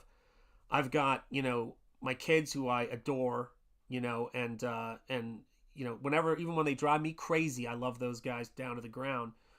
And I now have got peers around me who I can talk stupid stuff like Godzilla and Hammer Horror and all that stuff. And I've got you guys, and you guys share all this cool stuff, and we have a fun time. And it's I'm never surprised when insane things happen or negative things happen. Here's what surprises me the most is the beauty of things that happen. It's crazy. Yep. Absolutely. Yeah. Channel 2. That's right. Rocky saying hello to everybody. But yeah, I love Comicsgate and I love everybody I've met here. Yep. Life changes once you have a kid. You realize it's no longer about you. Hence why the gen is so terrifying. Because the main target of their far left nuts are children. Well, I'd also say, To quote the great Matthew McConaughey quoting somebody else, you should, MD. You absolutely send it back if it's unsigned. That would be a nightmare to me. Vero Frady, hey, I haven't seen you in forever, Vero. It's great to see you. There are teachers and there are paychecks, yes, and ego freaks. It's not 50s and 60s when teachers taught and did their job. Yeah, exactly. And the teacher friend of ours that we just was just laid to rest, I guess, a couple of weeks ago, was an incredible woman. Gave so much to my family and I. And those teachers, like my wife is one of those people that just, like, I don't even believe she's real some days. And it was the same thing with this woman. Like, whatever you needed. She had no shortage of tragedy, this friend of ours who passed away, and difficulty in her life. But she was always loving and supportive to everybody that she met. And, for me, when I the toughest thing I had to learn in a lot of ways was that there are people out there like that who are just like, there's nothing behind them. And I know I'm that way, and like, it's like a weird thing. Like, I can get pissed off. I'm sure she can get pissed off. I can get annoyed. There's things I don't like. But man, it's like I was around a lot of very phony and fake people for a very long time, and a lot of people who were just all about what they were getting. And you're always around them. I mean, they're always around. But finding, folks who can accept good things in the spirit that they're given and not twist everything into some crazy thing is a relief. And it's I think it's a tremendous weight off of us, that we try to keep that the center of our life and the people that we allow to come into it. I mean, I'm not an extrovert by any stretch, but when I come out here to see you guys, I love this stuff. Well, past Master Dan, it's true. Guys, look, there's nothing better in the world for me. Okay, this is getting sad. Okay, look, number one, best thing in the world, trains and watching HD trains. Okay, that's for sure. Just so everybody knows. Yes, Headless Bourgeoisie, I'm celebrating this one. I don't believe my wife is real some days, but I'm pretty sure it's the menopause. I'm trying to stay alive, so I'm not going to have any further comment on that. Yes. You should do a project with Peter Gilmore. You know what's funny about that is that I went to school. I didn't know him outside of, like, I was introduced to him, but I went to school at the same time as Seth MacFarlane, and he used to have parties at his house, in his apartment. And the apartment that he had a big mohair rug on the front door of it, like carpet just on the door. And his apartment and where the party house was called the Fuzzy Door. So when you get to the end of Family Guy or the Orville or any of the shows he does, and it says Fuzzy Door on it, it's a reference to a real apartment and a real place of his that we used to go to when he was in college. So there's a little Easter egg for you. I've been to the Fuzzy Door when it existed. Pretty wild. But yes, so that's as close as I'm going to get. Let me see here. Fuzzy Door parties, Rocky just said. Yeah, apparently there was a huge execs shipment of tulips that came into the city, and my wife was convinced that's what did it. I'm very allergic to tulips. Oh no, terrible. My x-ray instructors were more than teachers. Yes, they were friends. I've heard that. Guys, there are great teachers out there.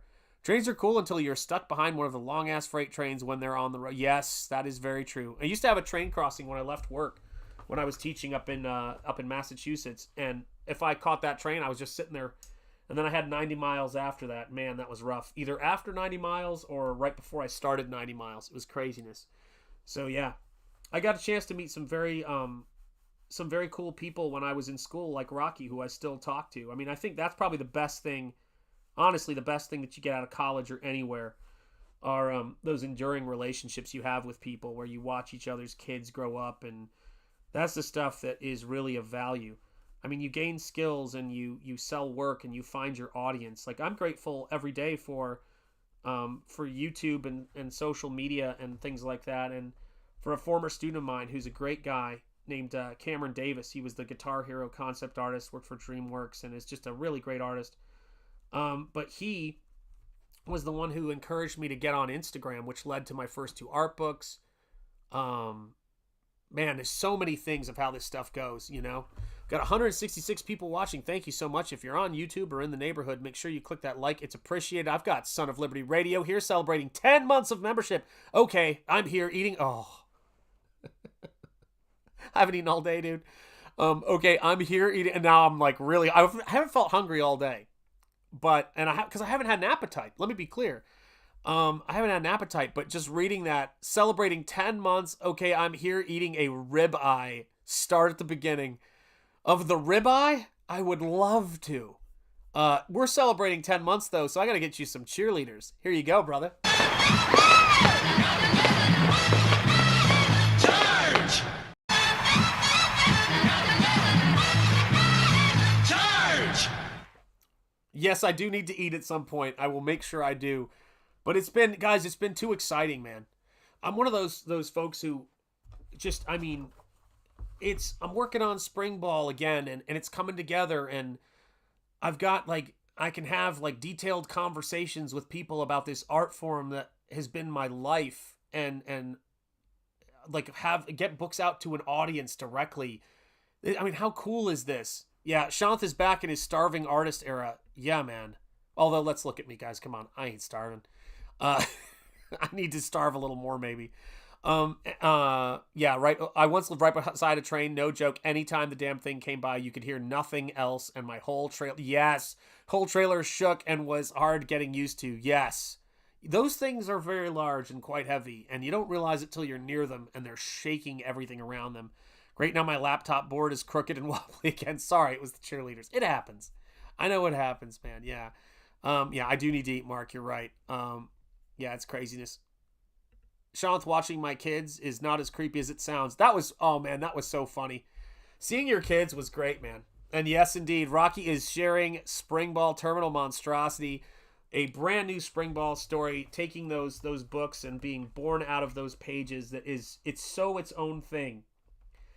And the thing that I've been noticing about, and I'm not a big map guy and do all that. Some people work that way, and that is great. If you can do it well, like if you're J.R.R. Tolkien, it's great. You know, and if it's for, you know, actual purpose, it's great. But I don't know the audience always needs to be thinking about that stuff. I mean, maybe if you're playing Dungeons and Dragons, it's absolutely necessary. But there's a character to a city. Like, I don't know all the cross streets in Gotham City, but it's got a character to it. And the city in SPRINGBALL had one building, which is the main lab building that you're going to see on the first page of that book, that had character. But all the other buildings didn't have that character. You know, Rocky, I was slow, but to back at number 5, slow old fingers. Oh my gosh, man. Yeah, you guys are faster than I was. I've never been that quick, you know. But the buildings in the city didn't have any character because I needed to have this idea for it.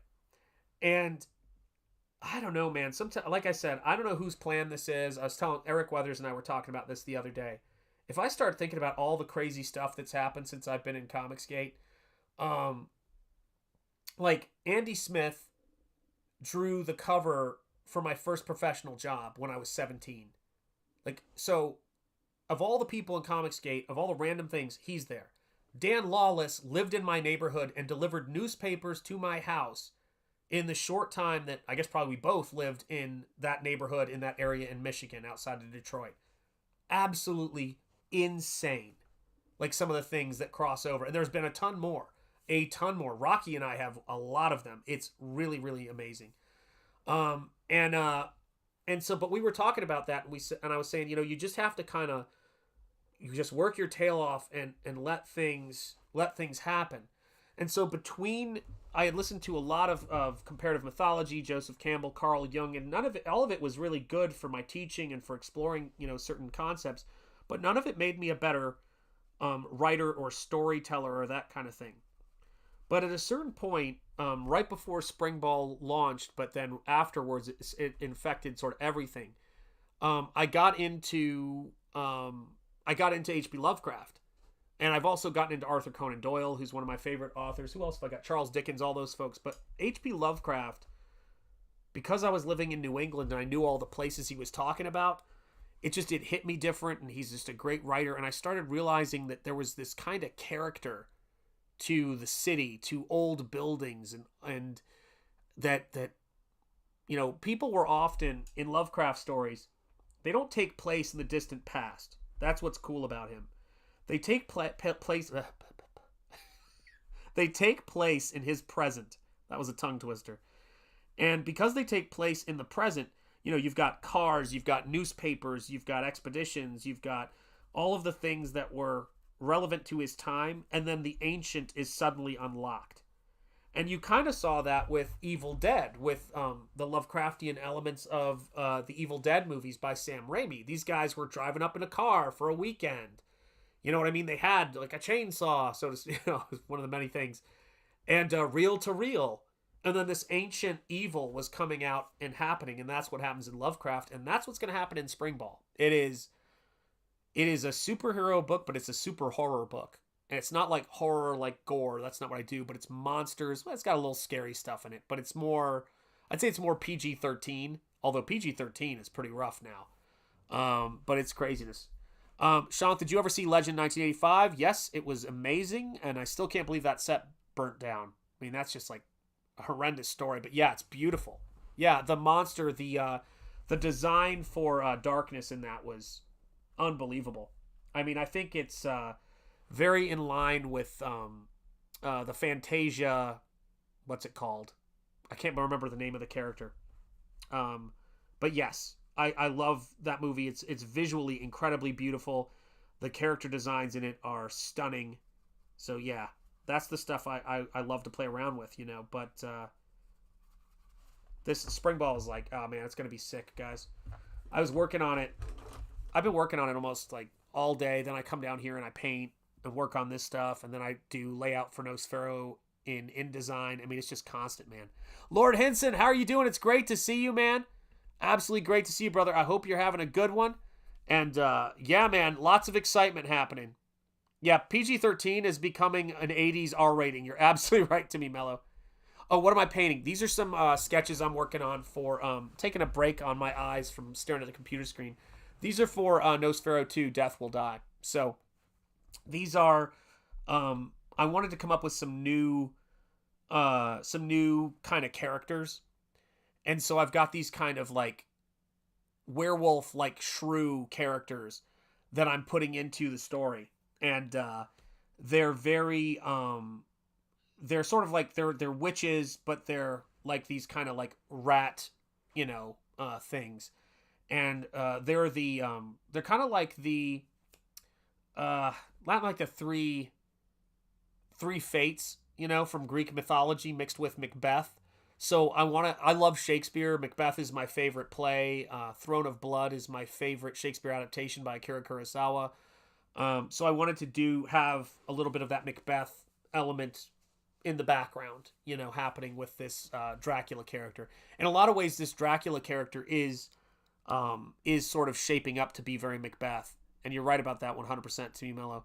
Yeah, the dance with Lily dancing with her dark self, and then Tangerine Dream is mesmerizing. Absolutely. Yeah, it's a great movie, says Lord Henson, Comicsgater, 100%. And guys, again, if Comicsgate folks, I know you're watching this out there on X, and I just want to make sure I say to all of you guys, thank you so much for backing Springball and Nosfero the Crypt Walker. If you back Springball and you haven't backed Nosfero yet, go over there and check it out. It's got about 2 more months left, and it's going to be, actually, what am I saying? I've got the book right here. So this is the first edition of the book. There's going to be all new awesome bonus materials and a limited art edition that's just going to be this book without the words. So you'll get to see all of these, beautiful paintings, and all of this artwork, is going to be without anything over it. So for painters who want to check out, this artwork and sort of see what it looks like, you're going to see parts of these paintings that you have not seen before. And it's just a sweeping, cool, epic, gothic pulp adventure story that's Hammer horror movies, with all of the diaphanous nightgowns and monsters, creatures, and that crimson red blood, and gothic stuff crossed with John Milius's Conan is the best way I would put it. So it's got a little bit of love for Frazetta in it and all of that stuff. So make sure you check it out. It's very much like I said, my goal and what I've decided I want to do with the rest of my life, knock on wood, is is paint, horrors, heroes in the heart of Lovecraft country. That's what I want to do. I love superheroes, love comics, love doing paintings and monsters, and that's the stuff that I've always wanted to do. Like, I love Halloween. I'm counting it down already. And so that's the stuff I like. And I love Todd McFarlane. I love Teenage Mutant Ninja Turtles. I love all of that kind of stuff. Love Lamp, obviously. So I'm just trying to make sure that if I'm going to work my tail off, which I absolutely do, I want to make sure the stuff I'm doing is stuff that I love, stuff I'm proud of, and stuff that I think the most proud I've ever been at anything I've ever done. For the first 2 art books, I was super proud of those, and I hadn't been proud of things that I'd done before because I just felt like I could give more. Nosfero, hands down. There's things I could do better with another run at it. You always think that when you look at artwork. It's I won't touch it. It's great it's the thing I'm most proud of. And it's it's like a high watermark for me as an artist. And I try to do that every single time. Springball is a totally fascinating, creative. It's going to be so cool, man. I love Springball. And I never thought I'd feel that way again as much as I do now, but I do. That printing looks great. Yeah, the print job on that spared no expense. Yeah, I don't even want to tell you guys how much we spent on the print job, but it was a lot of money to get that to be that. It was printed in the United States, like all my stuff is. And it just, I had an art book printer do that. So all of those 2 art books and all of the Nosfero editions are printed unbelievably beautiful. No, Springball is all digital. Actually, I should say it started in traditional with the original versions of it, but now I'm just painting it in digital because I'm a painter. It took me a while to figure that out, funny enough. And so when I came back to Springball, I want to paint. So I'm just doing it. I start with the colors and then I go and I put the lines on. So I do everything in digital with that. And I'm going for that animation look. Oh my God, a super chat from Son of Liberty Radio. Oh my gosh, channel member for so many months and now a super chat. Let me get this on screen. Super chat, $5. My glasses just fell. I want to see a monochrome version of Nosfero. Oh wow, very cool. Maybe monochrome with spot color. I think it would emphasize the dark atmosphere. Volume 1 and 2 monochrome. Oh, that could be cool to do. Yeah, I got to think about that. That might be a cool future campaign. Maybe that'll be a part of Death Will Die. We'll see. Yeah, I've looked at some of the stuff I've done. I've even take Springball sometimes and make it black and white just to see how the colors are working with the value. But that's a really cool idea, Son of Liberty Radio. Now, I almost forgot, but let's get those cheerleaders happening. Super chat. Thank you so much, sir. Charge! Charge! Yeah, I'm telling you, it's, I can't even imagine radiology. It hasn't taken over everything. I mean, the technology has gotten so crazy, man. But yeah, interesting. Have you done any of those Springball pages on stream? You know what's funny about that is that I've been doing I did one stream where I worked on Springball a little bit and showed stuff, and I'm doing that stuff largely for members. So nobody's really seen it. Yeah, I'd be curious to check out the process. Well, I'll definitely show some process pages of it. I have no problem showing that kind of stuff. But the way that I break that stuff down is well, here's the funny thing. You're watching how I do Springball right now. Weirdly, it's just in digital. So instead of doing the lines, that was a fun. I'm gonna do another one soon, Lord Hinson. I'm so glad you liked it, brother, because I like doing member streams. They're really fun. It's a really great time because that was my first members stream because I couldn't figure out like how to do it because it's like it's all new. And I had a great time because I got to show them a lot of stuff that's behind the scenes that people don't get to see. So I feel more comfortable showing cool stuff and spoilers. I give warnings as much as I can. But I'll tell people stuff that's happening with Springball, and I'll show things that people haven't seen yet. And sometimes it's the same with it's the same thing with Nosfero. I get to talk about things and show stuff and tell people what's happening, because what's unique about Comicsgate and what's unique about what we're doing today in the comic book space that we're in here, this unique one, is that you guys get access to the process in a way that has never been possible before. I mean, I'm coming to you guys right now in better, let me turn the brightness down because my glasses are just glowing blue. I'm coming to you guys in better resolution now. No, it's not. Although If it was, it wouldn't be worth it. I gotta be honest with you. Oh man, it would be depressing. We'd all feel sad. But yeah, so you can become a YouTube member. I know you probably know this, but you can become a YouTube member, and that gives you access to all those custom emojis you guys see in the chat.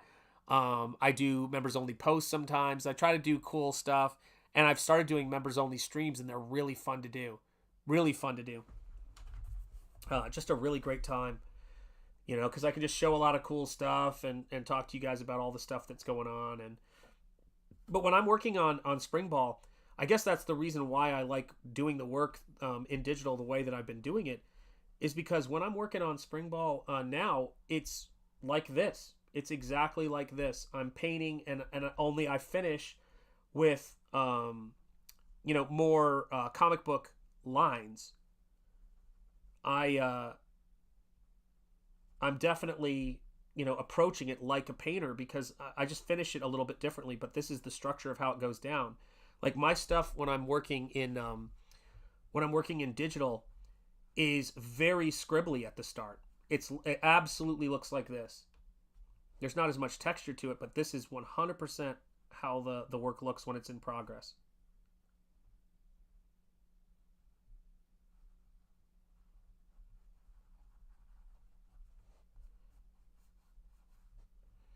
There we go.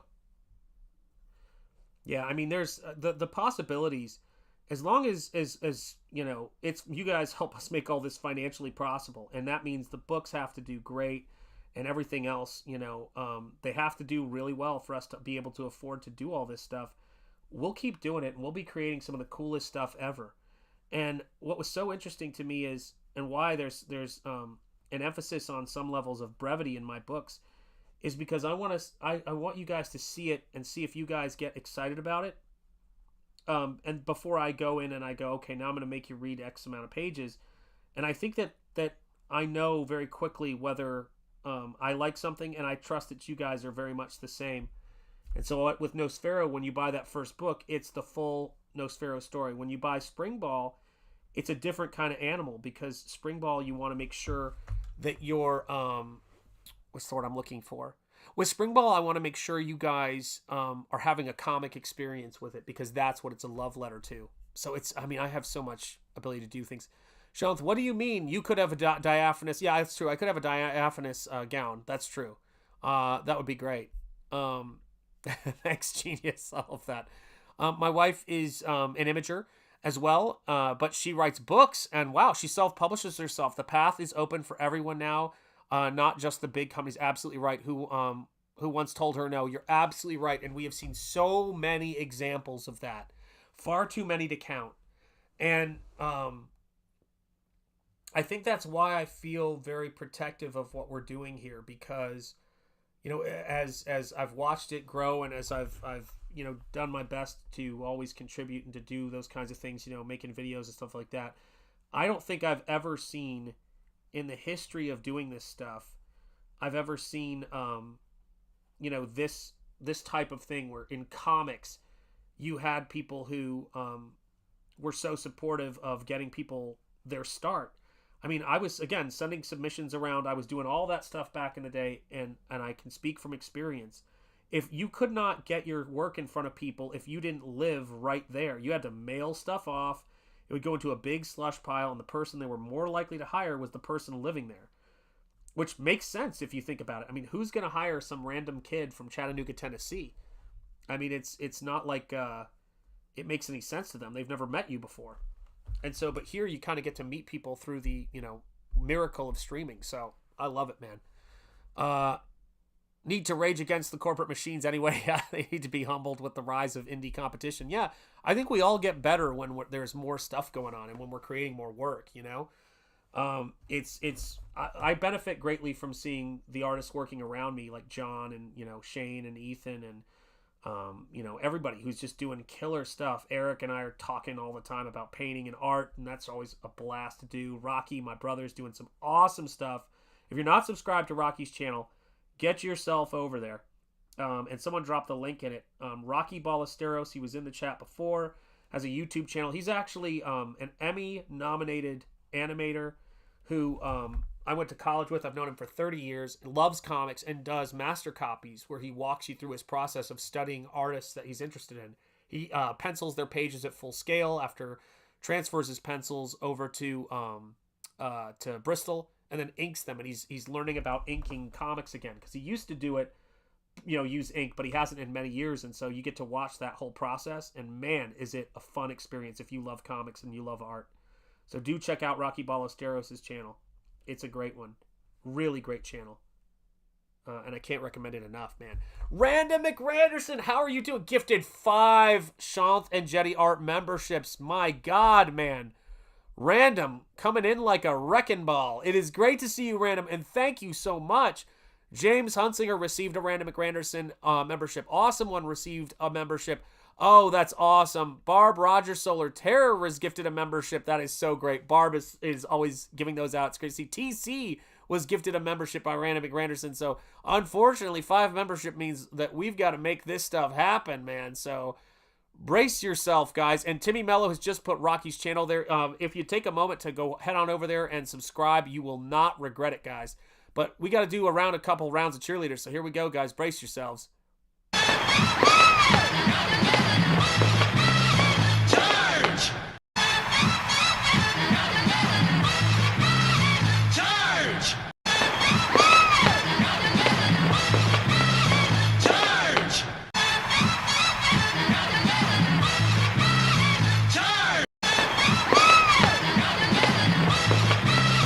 Charge! Charge! Charge! Charge! Charge! There we go. Random McRanderson, the MVP of this stream, gifting out memberships like crazy. Cheerleader Chaos. Timmy Mello posting the cheerleader emoji in the stream with some Springball. Guys, let me tell you something. I hope, yes, everyone a member in here now. I know, isn't it crazy? I have to tell you guys this, honestly, from the bottom of my heart. You guys have made this one of the most amazing weeks and for my family by backing Springball and seeing it. Springball has already passed the Second Chance campaign for Nosfero the Crypt Walker. It's crazy. And I owe a massive, massive, and MD Houghton, welcome to being a Crypt Walker, my friend. Thank you for becoming a channel member. I feel a cheerleader round coming on. You know how it goes here. Boom. Charge! Charge! And now you have access to the cheerleader emoji. So make sure you go and let those cheerleaders fly in the chat, because you have custom emojis as well as Springball, Nosfero, Pizza Live. All those icons are yours. And you guys are awesome. So I do appreciate all of you guys being here so much. And it's been incredible. So let me make sure I say this. And I'm trying to make sure I remember everybody. Oh, thank you. Random, God bless you. I honestly really appreciate that. Really do. First totally painted book in CG. And then also first trackpad painted book in CG. Sean, you're trailblazing. Thank you so much. Yeah, man. Trackpads are what it's all about for me. And it is great to see you, MD, with your emoji. I love it. I love it. I love it, guys. So let me give a huge thank you to everybody who was on that stream. And starting first and foremost with incredible gratitude and appreciation from my family to you. John Malin, who hosted the stream, has been a huge advocate for Springball and all the stuff I've done. I've worked with him and done some paintings for him and a lot of stuff like that. I appreciate that. For Shane Davis, who was the second person in that stream. And Shane kept me sane the night before by talking aliens with me and having a good laugh. I always crack up when I'm with Shane. He's so much fun. I want to thank Mandy Summers for coming in there and lending her support, which I appreciate so much. Dale Key, and Mandy has been such a big supporter of Nosfero, I should say. She's sold tons of Nosfero books on streams that I've been on with her. She's always told people, go check this book out. I enjoy her work. I love Jack the Ripper, Vampire Hunter, or Vampire Killer. I can't remember which one it is. My dyslexia goes nuts. Between Nosfero and that, I'm always getting confused. But I love that stuff. I cannot wait to get her new book that I backed a little while back. I know it's going to be coming soon. Ethan Van Sciver, of course. Thank you, Ethan. Ethan spent some time right off of his family vacation to come there and promote stuff. And of course, Grosse Pointe Dank, Dan Lawless, my man from Grosse Pointe Woods, and all the crazy coincidences came in there to support the book and to support me, and I can't say enough good things about the dude. He was so supportive, an amazing artist, a really good dude.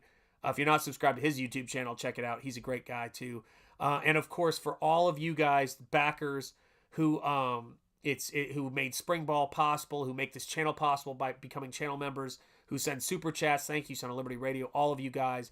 And Stephen Rockwood, channel member Prime, my brother Rocky, who put this work in front of you guys, and Timmy Mello, and all of you crazy folks, and Cranberry Langers, and all of the folks who've been channel members for so long, and Tammy, and all of you. You guys have just been incredible, and I appreciate you, you know, and Lloyd Burton, who I'm doing a painting for. All you guys are awesome. So, as I always like to say, guys, speak easy, stay gold, keep the faith, and peace be with you, because peace is actually what my name means. And from the heart of Lovecraft Country, in the birthplace of American religious liberty, my name is Shanth Enjeti. You've been watching Shanth Enjeti Art. Give nihilism no quarter. Have a great rest of your day and evening, I should say. And I will see you guys soon. Thank you, thank you. Good night to you as well, Emo Trash. Later, my man Mark.